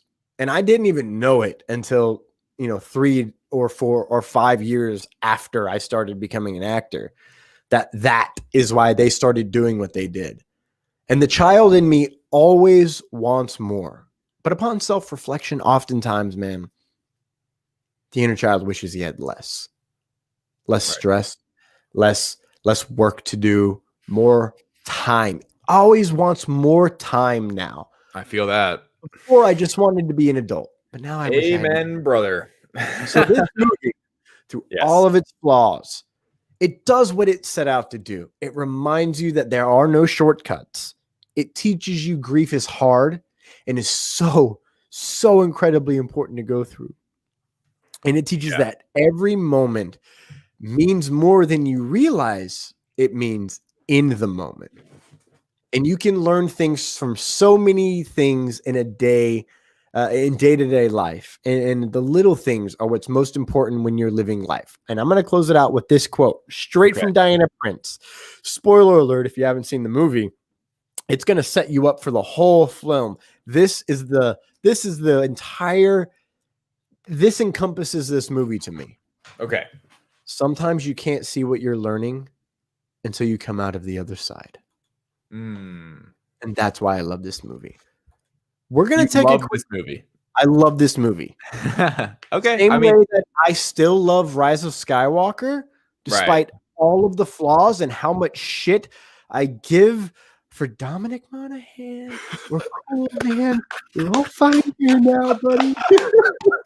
I can't even. That is the greatest, Lights Thunder action comeback is we've never even discussed it. Actually, it's just when it comes up. I agree with your sentiments on The Rise of Skywalker. By the way, I still love that movie. It's my favorite of the sequel trilogy, despite all of its flaws. Anyway, you convinced me about that part of Wonder Woman. Yes, and that is really why I like the heart of this film. Lands. The plot of the film doesn't exactly land, and that's okay, because sometimes all you remember are the good things. So, we're going to take a quick break. We will be right back after this with the Trilogy of Trilogies. JBauerArt has the graphic design skills you need to develop your next logo, and at an affordable price. But he's not just a one-trick pony. Follow JBauerArt on social media to interact during live paintings and see all of his previous artwork, which you can buy exclusively at JBauerArtShop.com. Not only is he an artist, this beautiful son of a blue brings you the Back Talk with Bauer podcast every week with unique guests. And every month, he hosts a special Back Talk with Friends episode that can only be described as chaotic and hilarious. Need a video intro or commercial? JBauerArt has you covered. For all of this and more, follow JBauerArt on social media. That's JBauerArt. Check out JBauerArt.com for a full portfolio and JBauerArtShop.com to buy that special painting for you and your loved ones. Because I forgot a couple of very important things, namely all of our friends in comics. I'm sorry, I read a comment in the comments. I meant comments, not comics, gentlemen. I wanted to dive in, and David, I have a question for you at the end of this. This is still Wonder Woman. I'm sorry, I lied, everyone. I forgot that I had questions, and also I forgot to touch on our wonderful fans and friends and family members in the comments. GW Pop says that. Oh, there we go. Yeah. Oh, first Terry McIver, because I didn't know this. The scene for people complaining was set in the trailer with the lightning swing. It's straight out of the comics, and yet people still complain. I did not know it was out of the comics. I got to get my stuff together. I've also heard about complaining about her flying, and I always thought she flied because of Justice League and Justice League Unlimited. So there's that. Pop says the biggest obstacle of to this holy balls. This is a really interesting comment. The biggest obstacle to pacing is this film was the overt and timely at the time of production, but over by the release date, social parody, which added a completely extra bad guy. Well performed by Pedro Pascal, but his character isn't needed and messes up the parallel tales of two women, which this should have been. This envisioned as the tales of two women, experiencing the same disconnect with the world for different motivations. Enter the MacGuffin of wish power. David hit it right on the head. Pedro Pascal's parody, Max Lord, overshadowed the story and chewed up any scene he was in, and perhaps at the expense of that obvious attempted story. Movie Max is solely selfish. And hold on, here it is. Mama Irizarry said, I thought it was more about power and the greed that comes with it. Some people like Max cannot handle the power. Pop says, damn, I'm wrong. I don't know what he's replying to, ladies and gentlemen. He might be replying to Terry McIver when he said, I've not seen the movie, but I'm wondering if Max is based on Prometheus, stealing fire to give to humanity. Somewhere along the line, that power corrupts. I think Pop is replying to both of those when he says Movie Max is solely selfish until resolution. He's meant to draw social parallels in 2019 to 2020. He would have made the perfect bad guy in June. Facts! Because now he's just great at what he does, and his emotional weight at the end is very helpful. He continues saying the main bad was designed to be Minerva, equal and opposite to Diana. Her power to wish to be Diana. The film is designed to show each woman taking a shortcut to get what they want and paying the consequences. The later global implications of the wishes pushed it a bit. Also, HWWS WebTV, our parent company, our parent producers, parent network. There we go. I got there eventually. Says she flies post New 52. That must just be comics, because I'm pretty damn certain she flied in Justice League and Justice League Unlimited cartoon, which if you've not watched those, they're on comics wise. Yeah. I think they're on Netflix. Oh no, I'm talking the show, baby. I was just saying, like, comic wise, New 52. Yeah. Yeah. Right. Yeah. So, people are all pissy, but obviously watch more stuff. Have we seen anything? Did I miss anything else? I don't think so. Oh, yes, we did. My sister is watching for the first time ever. She says, I is a sissy. I'm pretty sure that is her. Who knows? It has to be. Otherwise, I'm an idiot, which also true. David, my final point of Wonder Woman question for you. All right. I do have two. My first one is really, did Barbara renounce her wish? Did she not? Did when Max Lord renounce his wish, did it remove all the other wishes? Really hard to tell. I don't really know. I'm trying to remember how Barbara ends up in the very end. Like, when's the last time we even see her? She's wearing her clothes before she turned into the cheetah. And so the last time we see her is Cheetah. No. The last time we see her is in the clothes before she turned into Cheetah. Like, she's no longer Cheetah. She's back to being Barbara, wearing the exact same outfit before she changed. Yes. And it's a quick glimpse. And I'm like, did she return to being, did she renounce it? Or when he renounced his, did everyone else renounce? Like, it, I don't know. It's confusing. And I actually don't want to dive into that. But my real question is, David, what would you wish for? Without the consequences part, like, what would be the one thing you would want to wish for? That's such a hard question. Part of me wants to say a Colts playoff spot. JK. Go Colts, baby. We need people to lose this weekend.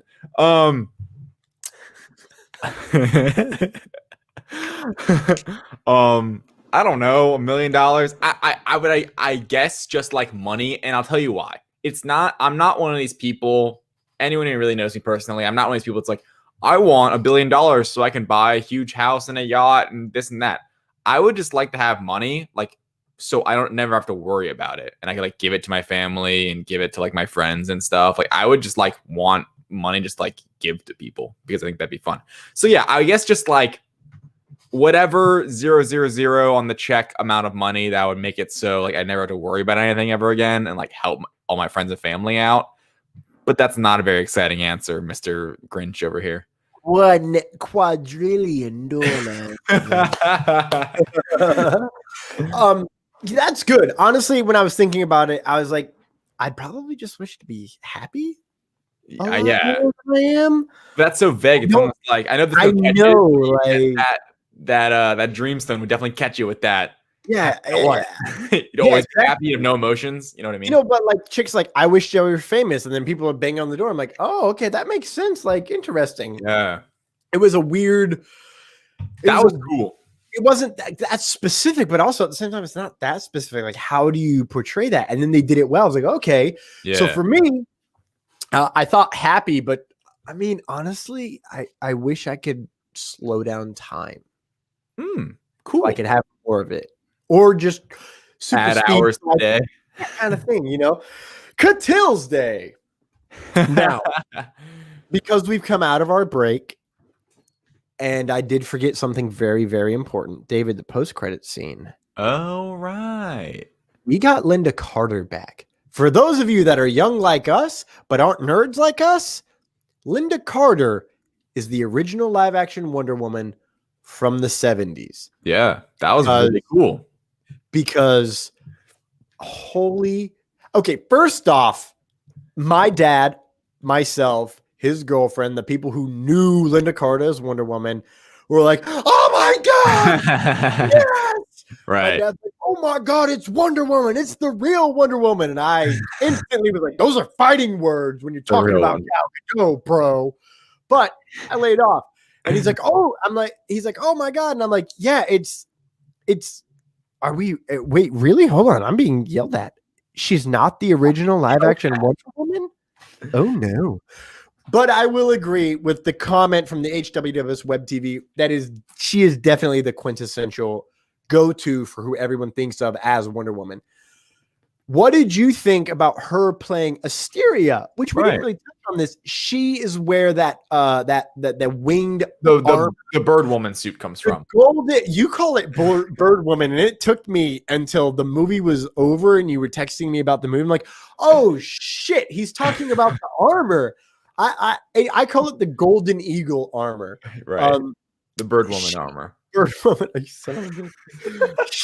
She Asteria is who wore that armor to save the Amazonians from flashback Flight of Man, which was a cool flashback, and they utilized the eyes very well there, which should have. I'm pretty certain. I don't remember if Linda Carter's eyes are naturally green or not.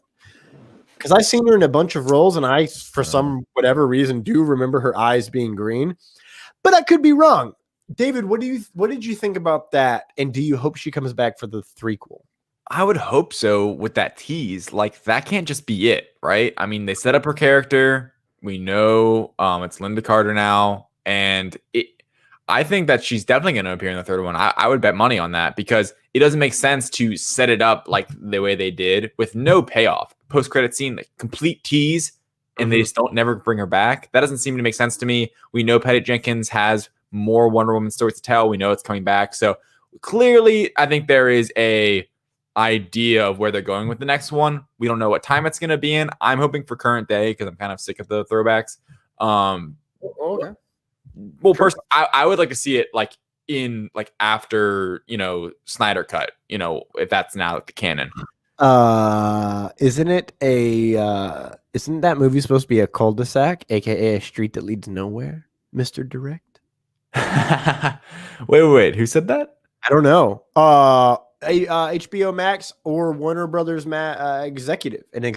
They're just like, yeah, we don't really see this going anywhere. Oh, yeah. Well, I think it's because like they're rehashing a story that's already been told. But I think it's just kind of retelling, it's not the same movie, but it's like what was supposed to be that movie. I don't know. Whatever. Here's another movie. Here's another question that I just thought of. Is that actually Linda Carter as Wonder Woman from another multiverse? And I don't want you to answer it. I just want to leave that for everyone else. Ladies and gentlemen, we have gone on way too long about Wonder Woman because this is what happens when Thomas is allowed to hop on soapboxes. So we're going to head right into our next segment. When stories are told brilliantly, opinions are viewed differently. We bring them all together when you get this great soliloquy. When Trinity leaves affinity, our co-host eyes left Mr. Lee. We present you with another round of the Trilogy of Trilogies.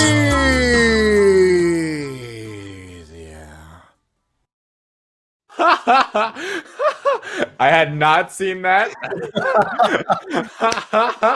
Merry Christmas to David. He reminded me today that I said I'd make an intro for it. And you know what? I was wicked inspired for 15 minutes. What an intro that was. All right, we are shifting gears here to another sequel, a Marvel sequel. Avengers Age of Ultron. So this is the Trilogy of Trilogies. We're back. This is a weird episode because What the News just became a Wonder Woman review. But so what we're going to be talking about today, well, what the news normally would be. We still had What the News. That was very small. Check that out at the beginning of the episode. Anyway, Trilogy of Trilogies. We're back. We haven't done these in a while because Facebook was messing with us. But then the Mandalorian. Let us make polls, Facebook. Damn you, Zuckerberg. But then Mandalorian took over, and now WandaVision's coming, which is also going to take place in our second half of the show main topic section. But for now, we're back with the Trilogy of Trilogies, and this week we are kicking it off with our lead up of WandaVision, aka Wanda and Vision's lead up in the MCU with Avengers Age of Ultron, which is basically both of their origins, right? We get a glimpse of Wanda and Pietro at the end of Winter Soldier, but we don't really get introduced to them until this film. I love that post-credit scene, by the way. That was a dope I love Winter Soldier, and that was an amazing post-credit scene, I thought. It was like, oh, here we go. Especially because at the time, these were the two only characters that Fox and Marvel were able to share the rights to, which is interesting. Yeah. When I create my chronological order, I actually skip Guardians until I get to phase 3. Yeah. 100%. I do. Not every, it was like, I'm just like, no, it flows better when you go to that galactic stuff and then you start at Guardians. Like you can do I'll go to Guardians, then I'll go to Doctor Strange because then it's like, space. That's everybody knows space. But then it goes into Doctor Strange, which is wild, but it ties right into Thor. So that's how I do it. Just a quick aside. Like Pietro, like Quicksilver, we're going to go kind of quick through what I've got here for Ultron. Quick.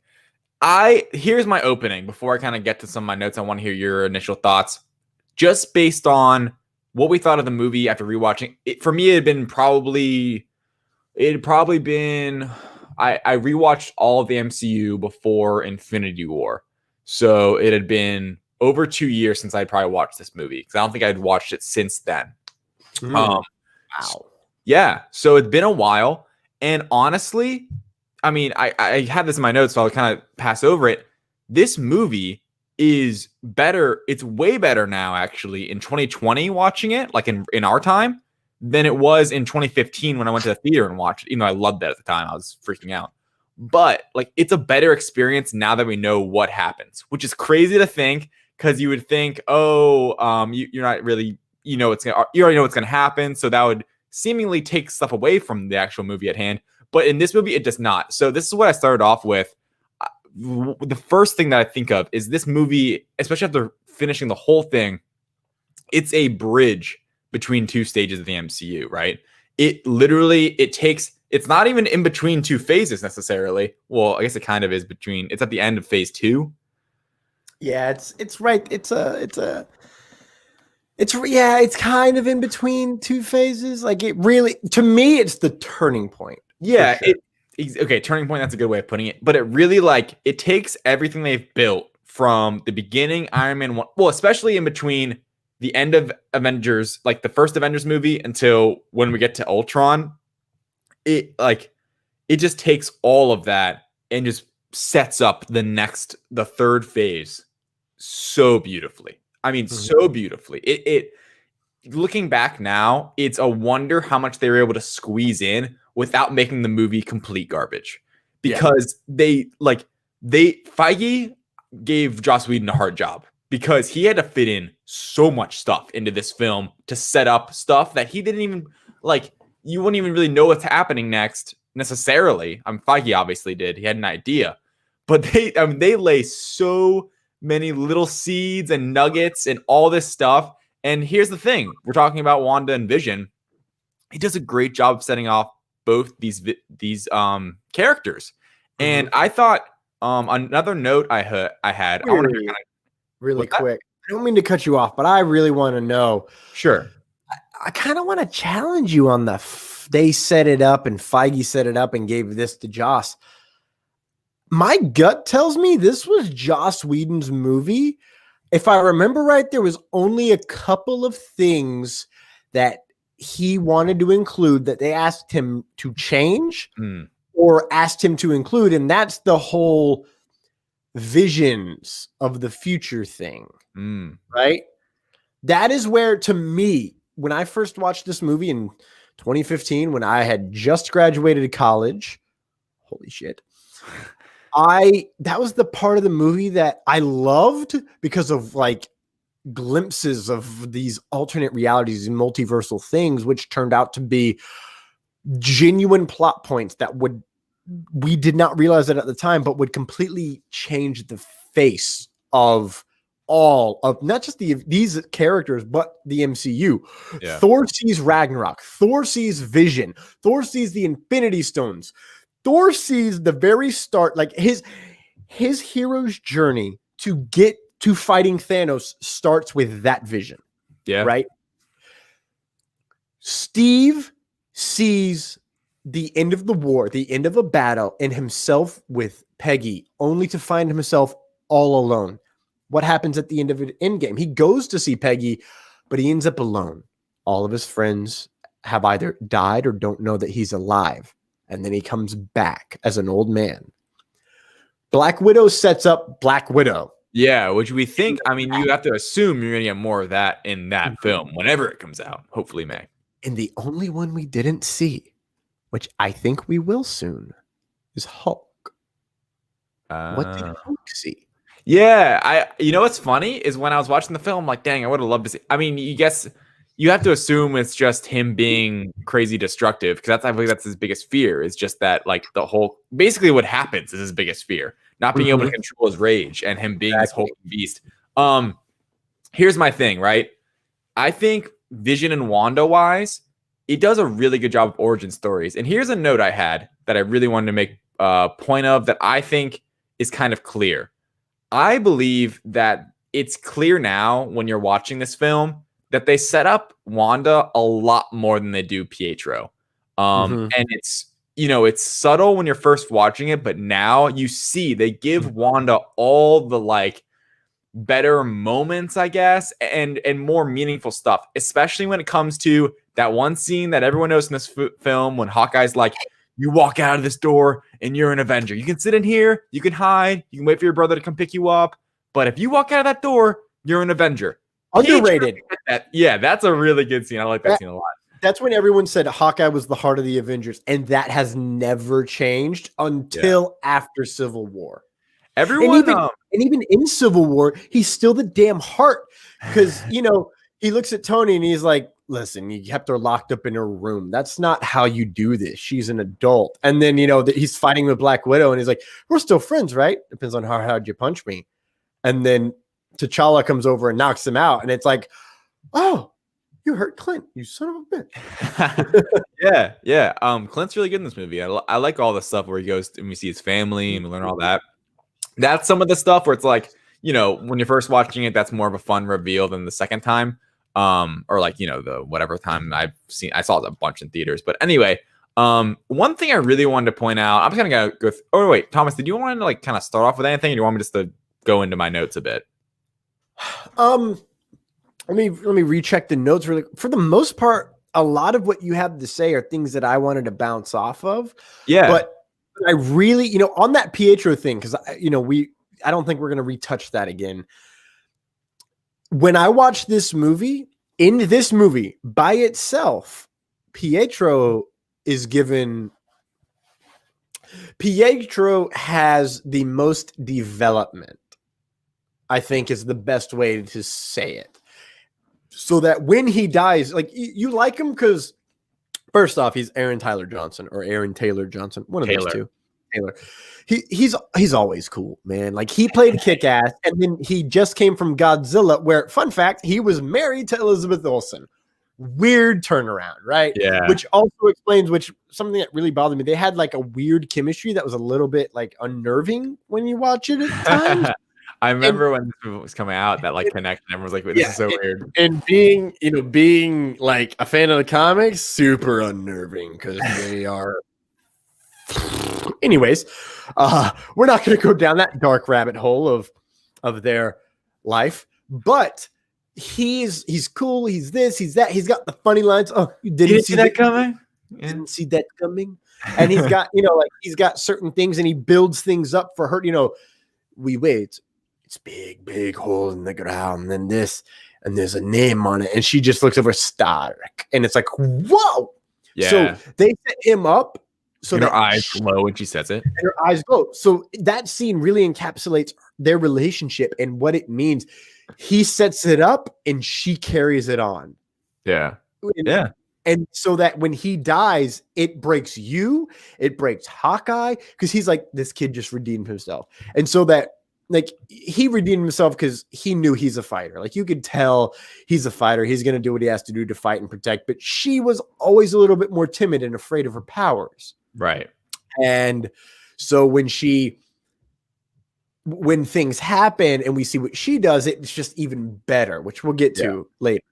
So let's go into your notes, because you had more thoughts about. I just sat there and went, this movie is so good. It sets up phase 3. It sets up phase 4. It sets up so many things. And at the time, we didn't realize it. And I really think that is, similar to what the Mando is doing with the rest of Star Wars. Right. The MCU did with Age of Ultron. So here's how I want to begin. Is to me watching this, it's Iron Man is the number one character again. He is the lead character. He is. He creates Ultron. What? Do you disagree, or are you just upset about that fact? The second one. Because it's true. It's so true. Like I'm sitting there watching this, I'm like, this is an Iron Man film. I mean, it's not completely, but it's Iron. Exactly. That's my point. Huh? Exactly why I don't like it. They're always an Iron Man film, except for Avengers 1. That's a real ensemble. Yeah, that one totally is a real ensemble. This one, this one annoyed me because of that, but knowing where it leads really made me love it a lot more. Like, yeah, I would say the second biggest ensemble is Infinity War. That I'd say that's a bigger ensemble. I mean, like, from the fact that it's spread out more than this one. Even though Iron Man still is what you would argue still has the combined most screen time between Infinity War and Endgame, because Captain America gets like the sort of end of the stick in Infinity War. But yes, but still, like, and then in Endgame, it's more about the original. It's more about Cap and Iron Man. But in this movie, like, it is still an ensemble. But Iron Man, like, he creates Ultron, and it beautifully sets up Civil War, where he's now, like, in Civil War, you get there, and it's like, I need to be, like, kept in check, because I can't keep screwing these things up. I think Iron Man's a great, he's a fantastic character. And in this movie, he is the number one lead, and he does create Ultron, and, like, literally, it just kind of is what it is. And you notice in the way they even talk about it, like, they don't give Banner hardly any, like, credit for really making him. Like, they do a bit, but he's kind of like the sidekick he's kind of like the helpful scientist that's, like, fueling Tony's imagination and curiosity and, like, desire. And and the biggest point is just that this Iron Legion idea. And I didn't write this down, but thinking about it now, rewatching the final scene between, also full spoilers all over the place for this movie. Don't even mention that. 5 years old. Yeah. Go watch it. Just letting everyone know, for whatever. Family, if you haven't watched it, call me. I'll give you my Voodoo account. I have them all. Or if you have Disney Plus, it's there. Oh yeah. I also have that. That's what I watched on. Anyway, the final scene of when it's just Vision and Ultron talking, and it's the final Ultron, that hit me more today or yesterday watching it or whatever day than it ever had. I really was paying attention, heard every word. I'm like, holy crap. The part, I wish I had the line, where Ultron, it's James, who voices Ultron? James Spader. Or as you like to say, Robert California. So good in the part. He goes, he's like, I was supposed to be this beacon of hope, or whatever he says. Like, he's supposed to look into the sky at me, because Ultron. He's that's a throwback to what Tony's original Ultron idea was, of the Iron Legion and of this desire. Yeah, suit of armor on their own, a desire to all those great lines of, isn't the other scene, the amazing scene between him and Cap when he ends up ripping the thing in half at the farm, isn't the point of the job to, like, not have the job so we can go home? I'm butchering the lines, but you know what I mean? Like, no, that's actually the exact line. Isn't that the point? Isn't that the job, to end the mission so we can all go home? Yeah. I butchered the line for sure. You had it more close. Yeah. And then he's just like, every time you try to end a war before it starts, innocent people die every time. Or fight a war. I think it's just fight a war before it starts, because it's like he's just trying to come up with stuff. Or was it end? I don't know. I think it's end a war. Oh, I think you're right, because he's trying to end it. That it's so it sets things up so well, and it's great. This is the thing. If you hadn't, like, having watched Civil War, Infinity War, Endgame, these lines mean so much more now, which is crazy to think. Because in the moment, that's a cool line. Like, we're excited for what's coming up next. But now we know what happens, and it sets it up beautifully. So there's that. I also wanted to point out another point of it setting things up. And my final notes later will be more about Wanda and Vision, which will, kind of end us tonight. The worst part is that you didn't die. When Nick Fury says it to Tony Stark, talking about his vision when Fury meets him in the barn, and it's a really good line where, and it takes us back, it takes us forward to the end of Infinity War.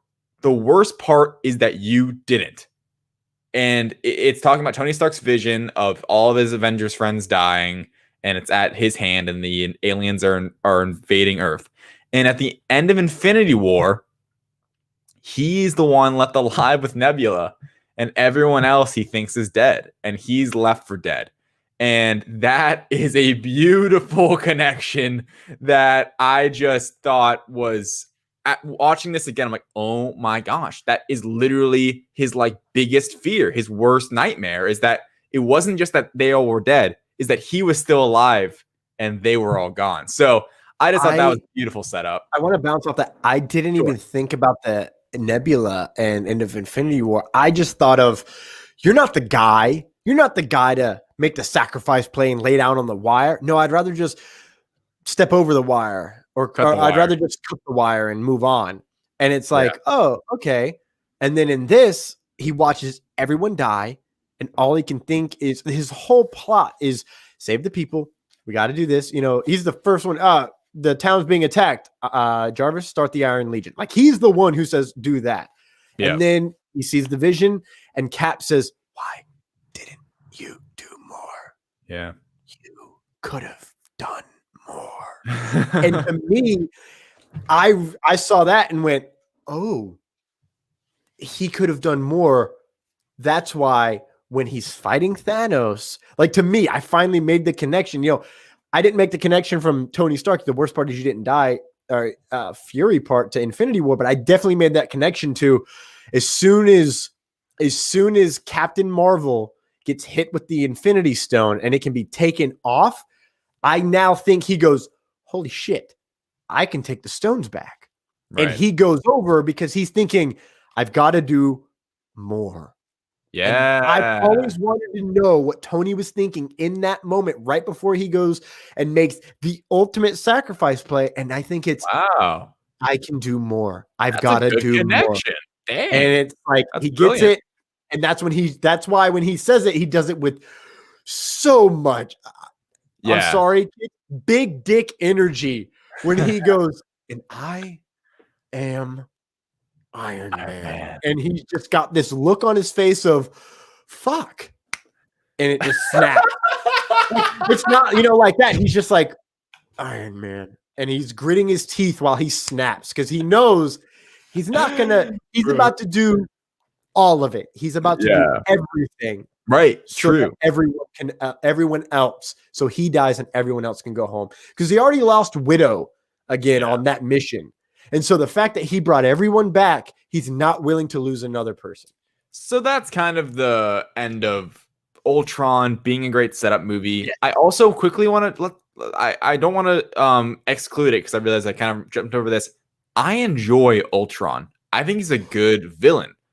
He is definitely a bridge between two phases villain, because he is a they brought it upon themselves. He's not coming with his own motivations, but he has deep motivations. He's funny, sarcastic.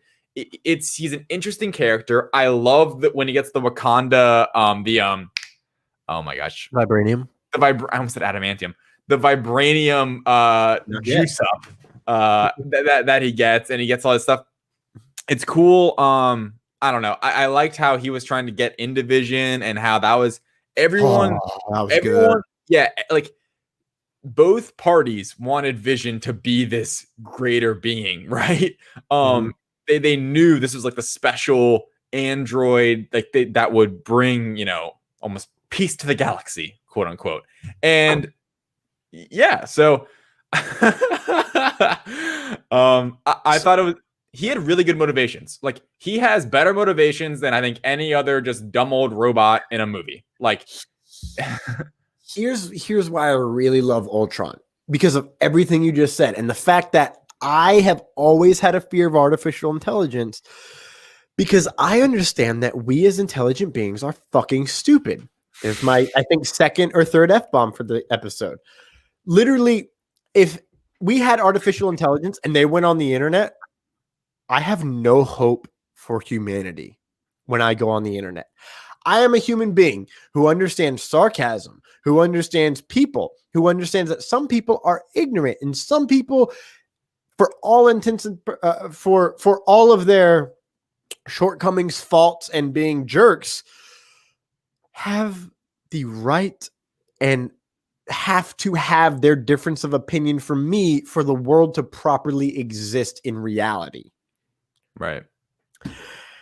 A superpowered being of artificial intelligence who understands the entire world through an instantaneous download of information from the internet ain't gonna think the same damn thing. Hashtag Skynet. Hashtag Cylons. Hashtag every artificial intelligence in movies ever. Yeah. So Ultron totally worked here. I've always loved it. And here, I'm going to just, before we jump into Wanda and Vision, I'm going to ask another rhetorical question. Is Ultron really gone? I was, oh no, what's the start? I know this. I was bound, but now I'm free.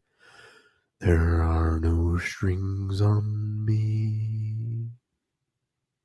No, I'd like to see him return. I need it. Well, technically, in canon, he does return because of that. Oh, that weird. Was thing? that canon? They said it was. So Really? I need it to be canon. Damn it! I want more. I want more Robert California. Yeah, he's really good in the role. He has a good plot in this movie, though. He has a good. He first gets into the internet and he's like, "Oh, you guys are all screwed. You guys should be gone. I'm gonna kill Jarvis." Right? Like he gets all these. He becomes emotional very quickly and smart. And I like all the stuff with him trying to get the nuclear missile codes and how Jarvis was built was underground doing it. That was a really fun little, Jarvis, our good friend that we've known over all these years. And a really good, let's kind of get to it. A really good, I guess, evolution of Jarvis and Paul Bettany to being now Vision, which is really cool for Paul Bettany. He said in an interview, I forget what I was reading it or something where he said, he's like, "Oh, I never thought there was never really an initial plan for being Vision." Did I send this to you? I don't think so. I knew that there was no initial plan because it was when they asked Joss Whedon to come back, he said, "My only term is Paul Bettany's Vision." It was a really good interview moment where he's like, dude, he was just like, I hadn't had a job in a while. Like I was almost being jobless. And suddenly Marvel calls me back and is like, "Hey, you want to be Vision in the next Avengers movie?" And he's like, "Yeah, absolutely." And so that I thought that was really cool. And let's get to it. So, all right, the next part before we really dive into Wanda. Well, this is about Wanda, so let's get to it. Pietro's death, which is, it's being set up as in the moment, it's like, oh my gosh, it's Hawkeye about it. He's trying to save the kid or whatever. And then Pietro runs in, gets him. He's dead. He seems dead, right? I mean, maybe in WandaVision we'll see something. But in my mind, for the purpose of the MCU and everything, him dying here is for the sole purpose to motivate Wanda. And the reason I say that is because, we weren't really... I think when I first saw it, it wasn't this it was, oh no, Pietro dies. Darn. It's not like it was a beloved already. Really how you felt? I wasn't heartbroken. It wasn't like Cap died. It wasn't like an already we just met this guy, right? He was literally my favorite character that was introduced in that movie. I love Ultron. I loved Wanda, but he had everything you wanted from a new Avenger edition. Right. I liked him. And I wasn't in love. Also, his costume, I love it. It's cool. So much. I need it. I still am trying to find an actual sweatshirt that's made of wool, so it has the proper texture, so then I can look like Chris Evans in Knives Out, baby. So basically, I just think the motivation's really just for Wanda there. It was a death in an Avengers movie, a real death, not like I'm gonna come back death from all intents and purposes. So very interesting. We may see him in WandaVision in some sort of form or fashion because it seems like that could be the direction we're going in that crazy show we're heading into. But also, right after that scene, when Wanda senses that he died, because she doesn't even, or I don't even know if it's on comms or anything, and she just gets on her knees and screams out, and the Ultron bots don't just break or get shockwaved away. They disintegrate. They turn to dust. Fine powder. It's I was talking to some of my friends. Wanda is such a cool character. I think that might be part of the reason why, to me, Pietro and stuff didn't stick out. she's so cool and she's so powerful. And we see that in an Endgame when she almost takes out Thanos. I just love her. I can't wait for WandaVision for those reasons. And just it's cool. She's not Captain Marvel. She doesn't have like crazy confidence and she's not fully like in her power and stuff. And like she's totally different than Brie Larson's Captain Marvel. You know, both female, like super powerful beings. She has this kind of these more emotions to her, and there's something different going on with her. It's also with her powers too, where it's like there's something more kind of like, I don't know, there's something more like rugged and dark about it, where she can just like mess someone up when she gets angry. And it seems like her cap of like her capabilities is so there is none. And another point I wanted to make out, she uses abilities in this film that we don't really see in others. Like I hope they bring back some. Like there's that one part where she like does the thing with the train, when she like puts something down, or like she's doing, you know what I'm talking about? Like the wiring, or like whatever the heck that was. I do know what you're talking about. That's not so much wiring. It's the same thing she did in Civil War, where she tried to grab the bomb and move it away. It's encapsulating whatever it is. And she did the same thing with the blocks when she disintegrated the blocks. I see. She disintegrated the blocks. She stopped the train. And then when it came to the bomb, something happened and it disintegrated in her hands while she was moving it away as she got strained. Yeah. So one thing is kind of, it does get tied in, but we haven't seen, well, and then she does it to Thanos. Well, she's holding him. Yeah. She holds him down. So that's the thing that does. Oh, I just shrank. Shit. So anyway, let's get to Wanda. Go on. Thing, the thing that to me is the most important power that we've yet to see again is, I don't know how to say it anything else other than altering people's perception of reality. Yes, I completely agree. We haven't seen that yet, or we haven't seen that since. And I'm like, this is such a powerful tool. And WandaVision, I think, is all that power. Is it doing it to herself? Ooh. It's almost like when you can almost like keep clicking like a button to like reset or something. Like you don't want to live your real life, and she can just like, oh my god, I just saw this in a movie. Oh my god, what is it? Oh my god. Yeah. No. What am I? Was that no.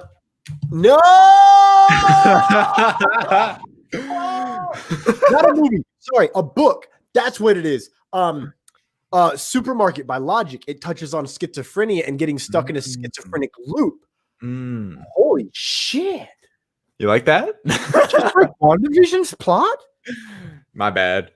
It's okay, because if that's the case, it's because you heard it here first. It's because we went back to her origin story. Because we're here on the Trilogy of Trilogies, ladies and gentlemen. That's why you find all the good stuff when you go back and learn. All right, Thomas, any more things to jump off of without what I've already said? Were you going? Keep going. Okay, so now all right, I did have one thing. So the disintegration of Ultron, boys, after Pietro dies, it is awesome. But both Wanda and Thor's vision foreshadow to the disintegration of 50% of life in Infinity War, which is intriguing because obviously Wanda is a birth of an Infinity Stone, and Thor fails. And the quote from Heimdall is, "You're a destroyer, Odin's son." Damn, that's a good Idris Elba. That was You're pretty a good. destroyer, Odin's son. You destroy all that you see. And then that's when lightning, which at that point in time he could not conjure without Mjolnir, starts branching off of him, and it starts hitting people, and they dust instantly. Yeah, beautiful. True. Yeah, that's good. Love it. So now let's get to like kind of the Wanda and Vision moments that we really want to like bring up, because we have to, because this is what we're getting to. And we'll see a lot more in the next ones. But this is the origins of it. The origins. So she can read him immediately, right? Like the second he's still in the little nest, and it's kind of reading Ultron too, because Ultron's like uploading his consciousness. But she reads him immediately, and she goes, "I can read him. He's dreaming, or he is dreaming. Whatever. I can't do the accent. I'm not even gonna try." They stare, and then That was Nice. Russian. That's close enough. When he first busts out after Thor comes in and goes on it, right when he's like first off, it's like he's he's in what even is like he's in like stance of like a left guard, and then he comes and when he looks up, As an offensive lineman, thank you. You're welcome. When he looks up, the next shot is Wanda staring right back at him. And it's like, ooh, I like that a lot. Especially this is where this movie really clicks when you've seen all of the MCU. Because like, oh my gosh, it's setting up so much. And then the big moment, right, is he saves her from the train. Like that. And that was the obvious moment when you first saw it, where we knew from the comics about Wanda and Vision. And I was like, oh, he saves her from the train. They're setting this up a little bit. But this time, he really goes out of his way to save her, right? There is like a clear, obvious indication that he does like care for her. And I think maybe not. I mean, I think he would just save anyone who was still like trapped on there. But there's this moment where he looks at her and they both look at each other and it's like, he's off and he looks very stoic because he's Vision. So that's kind of for that. Here's one thing. And also, so the movie's ending. We get the Avengers moment with the new Avengers, which is including Rhodey and Falcon and Vision and Wanda. So those two obviously are connected on this new team. And here's my question when I was writing these notes earlier. When I have an answer. Okay, I'm ready for the answer because I didn't know the answer. Where is Vision at the beginning of Civil War when they're fighting? What's his name? What was it? Frank. Crossbones. Crossbones. It's Crossbones. When they're fighting Crossbones, we have Falcon, we have Black Widow, we have Cap, we have Wanda. Where is Vision? I'm pretty certain that they didn't bring him on that mission because he could not blend in. I don't believe we had yet seen him transform into human Cap clothes. can blend in. Only 2 people were blending in there. Only Wanda and Here's only my question Black for Widow. Civil War, which we'll find out next week. Where the frack was Cap even at? Wasn't he like hiding somewhere or something? Tune in next week to episode 39 of Let's Interaction to find out where Vision was and what the heck was going on at the beginning scene. Because where is Vision? That would have been, they would have avoided that entire explosion if Vision had been there. It would have been easy. Vision would have destroyed Crossbones in 2 seconds. Well, it's not about destroying Crossbones, but he would have stopped the bomb. He would have made the bomb sink. Ooh, you know what? He would have thrown it in the air. He would have just flown it into the air, and then he would have gone darted down. He would have changed his density or the bomb's density so that everything changed. But I think the reason they didn't have Vision there is because it was meant to be a stealth mission to go in, fight, and they didn't realize that was going to be the case. We're going to find out next week again when we rewatch. We will find out because I was thinking, oh, he's trying to learn about human civilization. And then I'm like, oh no, I think that is Infinity War, where he's trying to learn a little bit more. I think that might be a line. But no, I don't. That's a good question. That's a very damn good question. Spinning out of this scene, another thought that I had was Wanda has a show, Vision has a show, Falcon has a show, Rhodey has a show. Dang. It's the Disney Plus squad there. It's the Disney Plus Avengers. The two people left from the original Avengers are gone after Endgame. Yep. One is dead, and one is basically also almost dead. And then at least one we're getting a movie of, which is long deserved. Will we? Sorry. Got to me, man. All right. And here's my final, most important, most eloquent point of this entire podcast and of this movie. I am so glad they dumped the Wanda stupid accent. It is just pure bad. The entire movie, I do not like it. I'm glad they did it, and it doesn't make sense that she loses it because it's her whole life and she should still have an accent just as thick. I do not care. It is distracting. I do not like it. I love Elizabeth Olsen, but I don't think it's that great. And I am so glad they phased it out, and now we really don't have it. If you listen to a WandaVision trailer, there is no accent. And I am. Is that what you're basing it on? Wow, I'm so close to the mic. I'm not completely basing it off that, but I also like if you go back and watch Civil War, Infinity War, Endgame. Well, we're going to watch it. It's not really there. It's a Civil War. It's there more, but they phased it out. Really, I'm gonna make a declaration. It's still there. She just got way better at it. That it's less pronounced.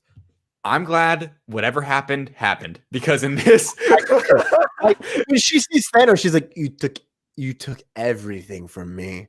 yeah, And it's not like It's there, but it's not as you pronounced. might be right. I think she might be a lot better at it, but I think it also could be they told her to like tone it down and do it's slight.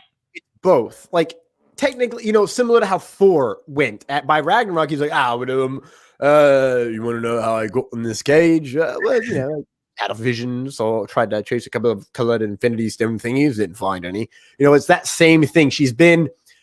By that point, it would be 5 years, 2018. So she's been messing around in America, living with Americans, on the run with Americans for such a long time it gets a little bit more of a blended accent. And especially in Endgame, like she has 3 or 4 lines in Endgame, but the one I remember is, "You took everything from me." And I'm doing it way over the top. And then Thanos is like, "I don't even know who you are."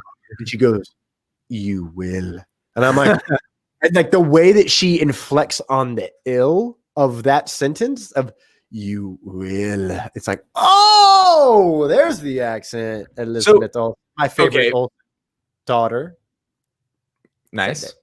I grew up with the original Olsen twins. I love Full House. Yeah. I'm only like, oh shit, I think I'm like 3 years younger than them. So. Yeah. Mary-Kate and Ashley, shout out. I love Mary-Kate and Ashley. I love all the Olsen daughters, whatever. All the all Olsen sisters, that's it. All the Olsen sisters. Okay. My final thing.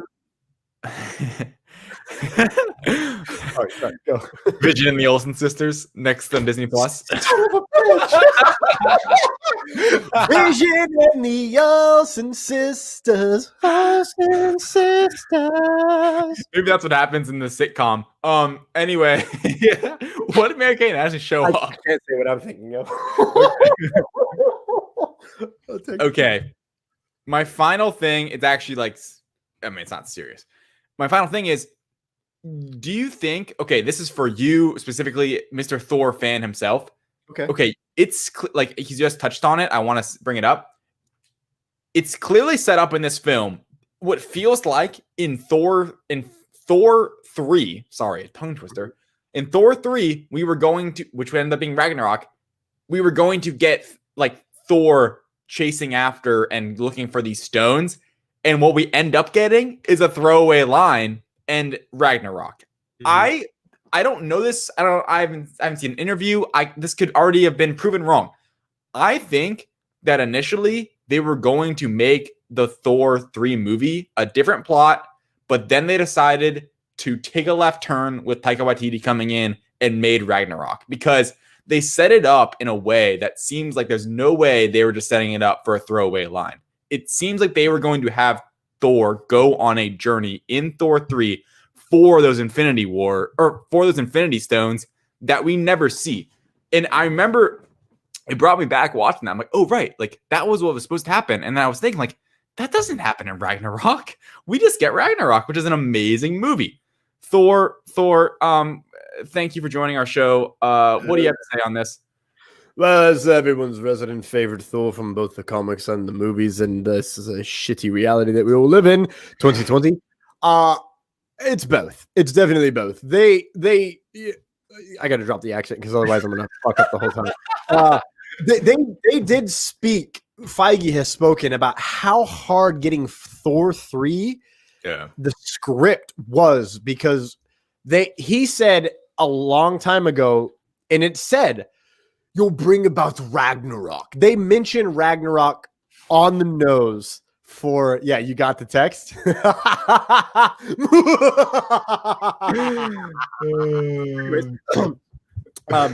They mentioned Ragnarok in that scene.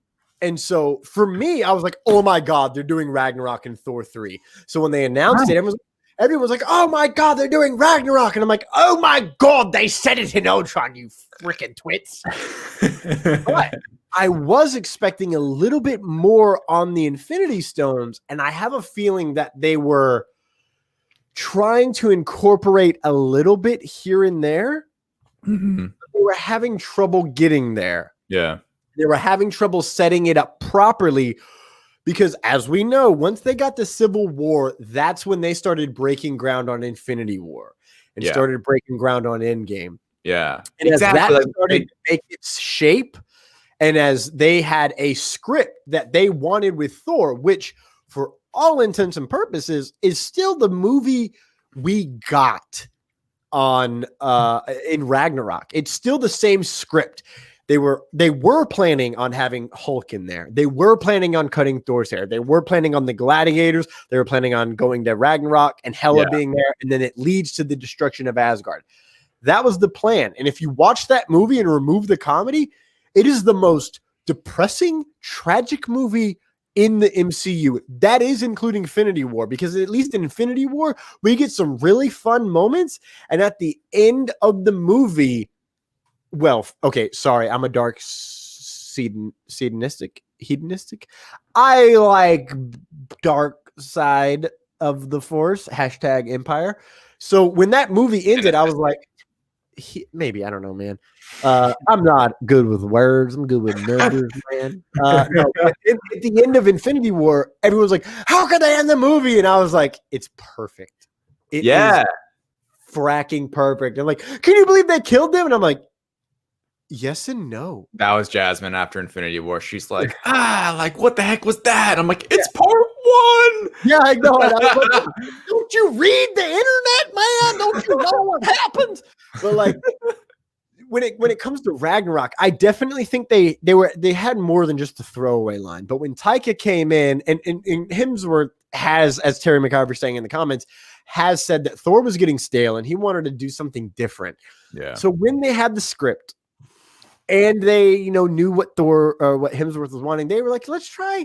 We need to bring someone in to add a little bit more levity to this incredibly depressing, everybody's about to die flick. Yeah. And so when they brought in Taika, it became easier to just have a throwaway line, because you're not going to be like, oh, well, what about his vision? Which, if we think about the Vision, all he knew was there were Infinity Stones. And that led to the creation of Vision. And Vision was very important to the Infinity Stone's future. Yeah. That lines up. He is the last stone. His exact quote, if I'm not mistaken, is, I've had a vision. And at the center of it is the Mind Stone. There's been, et cetera, et cetera, et cetera. So if he's worthy of the Mind Stone, this is from later in the movie, if he's worthy of the Mind Stone, or if he's worthy of Mjolnir, he's worthy of the Mind Stone. So what tracks with the Infinity Stone stuff lines up for Infinity War and Endgame beautifully. Mm-hmm. And what sets up with, Heimdall, your eyes. I see everything, Odinson. That was some more of Loki, but whatever. We're canceling the apocalypse. There it is. That's Idris Elba. Gerald. What movie? I don't know. Finding Dory. Oh my gosh. He's the seal. Gerald, this is my rock, Gerald. Of course. It's my favorite part of Finding Dory. The part I remember from that movie. Like, I've only seen that movie like one time. I don't remember like anything about it. So it totally does line up, and I'm really happy with Ragnarok. The only thing I wish is that it were longer. Yeah, that's a great movie. I want to rewatch that one soon. Maybe we'll sink that into a trilogy. Oh, for Loki. Son of a blue. Yes. Yeah. All right. Oh man, that's 5 movies, bro. We could do some stuff there. It's a lot of movies. You know what? Well, okay. Thor, Avengers, Thor 2, Dark World, and Ragnarok.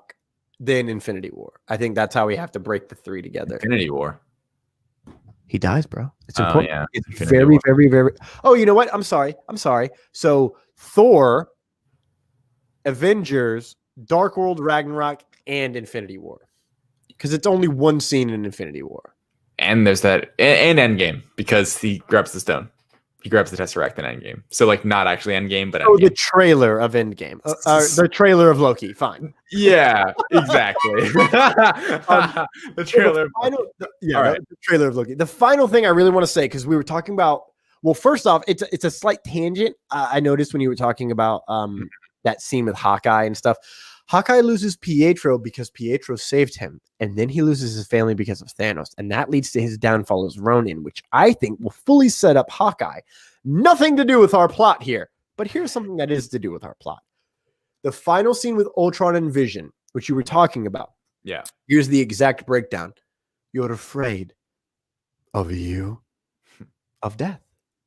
You're the last one. You were supposed to be the last. I'm sorry, that was wrong. Yeah. You were supposed to be the last. Stark asked for a savior and settled for a slave. I suppose we are both disappointments. I suppose we are. Humans are odd. They think order and chaos are somehow opposites and try to control what won't be. But their grace is in their failings. I think you missed that. They're doomed. Yes. But a thing isn't beautiful because it lasts. It's a privilege to be among them. You're unbearably naive. Yeah, Well, that's good. I was born yesterday. So the most important thing for me is this Vision line. They think order and chaos are somehow opposites and try to control what won't be death. But their grace is in their failings. Wanda. And then, of course, I do love I was born yesterday. Yeah. That's a great scene. Like, that is a really great scene. And it's better as almost every scene in this movie after seeing all of the MCU. Because I just don't know what to say. Like, it's just this masterful stuff. Like, it's really masterful stuff. Because it's crazy to think that 5 years later, we can go back and watch this film, over 5 years later, and it's better now. It's just better because of what we've seen. It's just flat out better. And it's just a testament to the MCU. And I'm happy we watched this, man. This was a really fun Trilogy of Trilogies episode. Yeah, I have this is going to be a hard question. Is there any scene that's worse after everything else? I hate the language scene. Language? Oh my God. That's still funny to me. To me, the thing that's worse, and it's not like the scene is worse. It just hits me and I feel worse about it, is when they reveal Hawkeye's family. And okay, here's something that I totally I think that's better now. Yeah, like I said, it makes me feel worse. Okay. Well, I think it's more emotional. Yeah, exactly. I can't handle. Okay, but here is two scenes that I really noticed that intrigued me beyond belief. Okay, I still don't know how I feel about the Banner Widow thing, only because it makes Widow seem weird a little bit, but I love the way it unfolds because the very, very minute that we find out that Natasha knew about the family, aka, Daddy, did you bring Auntie Nat? And she's all over there like, I gotta put on the cool aunt face as a cool uncle. I get that. Yeah. And she's like, well, why don't you come over here and find out yourself? And the look from Banner is so effing angry. Like, it's the same look he gives her in the middle of their scene in Avengers 1 when he does something. When he's the Hulk.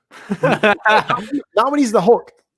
It might be that's what it is. When he's grabbing the Mind Stone, I'm sorry, the scepter, and she's like, you came on here willing. He says something. Oh, and you've been doing what exactly? And he's got the exact same look on his face. Yeah, and it's like, oh my. And I wonder if in She-Hulk, are we going to get a little bit more of an emotional resolution from that storyline? Because, you know, when they finally see each other in Infinity War, it's like the world is literally crumbling. And it's like, yeah, I'm back. Bruce. Nat. And it's like, oh, this is awkward. Yeah, it is awkward. I like that thing, though. But. Oh, I love it because it's like, it works for how they worked. He's awkward. She likes him. He's a dork. She loves that he's a dork. I need a girl that loves a dork. That's also not like also a spy and really good at lying at the same time. I mean, you know, if I had to choose, but sorry, my Clueless vibes kicked in really quick. But and then in the end game, you know, they have a couple scenes together here and there, and because he's Hulk and Banner, he's like, "I'm great, as everything's way crazy," and you know, yeah, we live in crazy times, and she's like, "I've seen crazier," and he's like, "Yeah, you have." There's also that scene where she says, you know, I remember a time when this seemed inconceivable, which is which also makes the scene in this movie. I'm telling you, when she and Ruffalo Banner are having it out in the room after he showers, and they're talking about like how that's the scene. Banner's just like, you know, we can never be. It can't work. Like I'm this monster, and she's like, I'm a monster too, and all this stuff. When we see that line in Endgame, when she goes, you know, this at one point, that's what she's referencing, and it makes this movie even better. Like when you ask me what makes this movie, like which scene is now worse, honestly, there really isn't many. Yeah. I would maybe argue what doesn't add anything is the scene with oh my gosh, Claw. Oh, Claw. Which is just like there's just no. It's almost just like irrelevant. Right, so however you like, relevant. No. It does set up Black Panther. Yeah, it does, but that setup isn't that great compared to others. Like it's a setup that's obvious, right? And then he shows back up, and it's like, all right, you know, he's there. We get it now, but it's not like this like little. The thing is, there's these little Easter eggs and these little hints that are callbacks that I think are more fun than that. That's an obvious setup for Black Panther. And I don't see how that became worse. It didn't. I was just saying that's kind of that's the only one that stayed neutral. Got you. Right. That is a Roger. Yeah. Roger. Totally understand that. Yeah, dude. The Age of Ultron. I don't think I'm really saying anything like crazy right now. Easily the most underrated Avengers film out of all four. Absolutely. And honestly, after this rewatch, no. I might like it more than the first Avengers. No, there's no way. There's still no way. Listen, David, it's not that it's better. It's that I like it more. Okay. Loki. Oh. Listen, I got a real bone to pick with how everyone interprets what I say. Everyone says that I say Back to the Future 3 is a better movie than Back to the Future 1. Wrong. I like it more. Doesn't mean it's better. I just happen to enjoy it more. Right. Similar to how I still enjoy Thor: The Dark World. Doesn't mean it's a good film. I just like Thor. Who's been giving you crap about Back to the Future 3? Oh my God. So many people. So you, Ryan Permison, pretty much everyone from HWWS. Everyone's like, how can you say it's better? And I'm like, I ain't even gonna argue because nobody comprehends the Tourette's brain. I get it. Back to the Future is my favorite movie like ever, so it's hard. Yeah, I mean, exactly. See, and to me, it's a good movie, but there are certain things in it that pull me out just enough to where I'm like, I like the third one more. Gotcha. I enjoy the experience of the third one more. Right. And that's why I might enjoy Age of Ultron more than, and I say might, that's a big, fat, supersized, Hulk-sized, Stark Tower-sized if on whether that's true or not, because the Avengers has never been bad once in my life, and Age of Ultron has been bad a couple times. I've been drunk enough to where I'm like, this movie doesn't make sense. And like, dude, you just fell asleep for 20 minutes. Oh, True, bro. There were some dark times, man. Dark times. Do you have anything else? I do not, man. I'm excited for Civil War next week. Bro, Teasing next week. Let's go. Trilogy of Trilogies is back. We get to watch Civil War, which was one of my favorite movies, MCU especially. I can't wait to dive back in. I can't wait to talk more about specifically Wanda and Vision's relationship, which really grows in Civil War. And we're definitely going to fight next week over Cap and Iron Man. You get ready, ladies and gentlemen. Team Iron Man. We might not have any news whatsoever. Like, I understand why everyone is not a fan of Cap, but also at the same time, save it. listen, let's not act like we've not all done the same thing Cap has. Okay, let's all pump the brakes on our. I'm not saying that word, Thomas. Okay, that's fair. On our moral high ground, let's pump the brakes on that. Okay, David. Yes. Oh yeah, we'll definitely save it. Where can everyone find you on the social medias? Yeah, you guys can find me at David Thompson on Facebook, at David J. Thompson on TikTok and Instagram, and follow me on Twitter, David Thompson with 2 A's in the David on Twitter. Thomas, how about yourself? You can find me at Thomas Carter Rochester -actor on Facebook, at Thomas Carter Rochester, all one word, no hyphens, no spaces on the Instagram. And of course, TC Rochester Act, that is TCROCHESTERACT on Twitter. And of course, Life of Thor, where you can find all of season 2 of Thor Watches the Mandalorian. Yep. And by the way, I threw a sneak, like a little Christmas present in there for my dad that he didn't. Well, he doesn't see my show because he doesn't have the internet, or he doesn't have a Facebook or a YouTube, or he doesn't know how to spell Instagram. So he has never seen my show. So I showed him a little bit of what I threw in there because he is who introduced me to Star Wars. David, do you have anything to promote? Yeah, guys, check me out on the direct.com. Check us all out, really. I've been writing stories up for Star Wars. My recent one is talking about how author of the Force Awakens novelization wanted Rey as a part droid in Rise of Skywalker. Go check it out on the direct.com. Check out all of our work. Stay up to date there for all the fun, what the news action. Yes. Before we move on, David, can you give me the brief synopsis? Because I did not care enough to actually read it, because I'm like, oh yeah, why would they make her a droid? Who was smoking crack, and why are they working there? So Alan Dean Foster is the author of Force Awakens novelization. He had this interview. It was really good. I mean, it was a good interview. He got some good little bits out of it. So anyway, he said the reason why she was going to be, go read the article, everyone. But you can read the full quote there.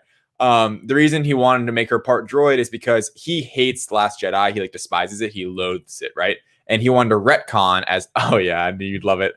He wanted his goal would have been to retcon as much as possible, and he didn't. I don't even almost want to even say. You're good, man. You're good. All you had to say is he hated Last Jedi, and I'm like, I officially don't give a frack about his opinion anymore. So he basically wanted it to be. He hated how Rey was so powerful at the end of Last Jedi with holding up the stones and stuff, let them out. Don't even comment. We don't need to go down the rabbit hole. You're not arguing with me. You're arguing with someone we can't talk to. It's stones. Anyway, just in general, how powerful she is, and he wanted it to explain that because he thought it needed explaining outside of just her being Palpatine's granddaughter. Anyway, by making it so she has a disease in the brain that's incurable, and she had to get parts removed and changed with droid parts, and that would explain. He tried to make her Cable? Yeah. Oh shit! I might be in on this. Yeah, and then that explained why she could speak to BB-8 and stuff like that. So anyway. Oh, that's just stupid. Luke Skywalker's not a droid. He can speak to R2. That's true, but she could speak to BB-8 Anakin immediately. But yeah, again, it's not about. Okay, well, she actually didn't make that point. I made that conclusion. So. Oh, gotcha. Well, I mean, I was gonna say that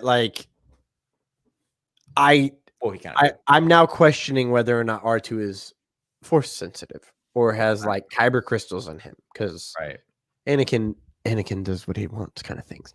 But Do you have any? Oh no, I just asked that. It's been a long day. We're wrapping up here, ladies and I'm gentlemen. so sorry for dragging this on with all these fan theories and questions. Ladies and gentlemen, Zombies the movie is looking for assistance with donations or shares. It's a classic sci-fi feature cheese fest written by Alicia Marie, starring local talent from the Emerald Coast, where I live, about, you guessed it, zombie bees. I like to ask the question, what happens when What happens when murder hornets die? They become zombies! Want to keep up with the buzz? Give the official Facebook a like/follow and join the Honey Brick Road as we progress through production all the way until the official premiere. Your boy, Thor, or Santa Thor, or Thomas, depending on what stupid moniker you want to call me by. As part of this, I am the cannabis cultivationist. You're welcome of this film. So I get to play a drug deal, a cannabis cultivationist who creates the vaccine for zombies. I just posted the GoFundMe link in the comments on our Facebook and the HWWS WebTV YouTube. Please go like the page of Zombies the movie or at Zombies the movie on Facebook, and share and or donate to the GoFundMe as best you can. I understand we're not all poor, we're not all rich. Most of us are poor, so we can't donate. But if you share, it gets to your friends and your family. Thank you so much for listening to that spiel. Next week, we have another episode of the Trilogy of Trilogies. We'll be covering Captain America, the Civil War, where David and I will go to war for at least 15 to 45 minutes. Who knows? We will argue like we do every time this movie is brought up. Yep. Ladies and gentlemen, thank you for joining us. It's been a long episode. This is what happens when we review two movies. And thank you, everyone. This has been episode 38 of Lights, Thunder, Action. We'll catch you all next week, and may the force be with you. Bye, everyone.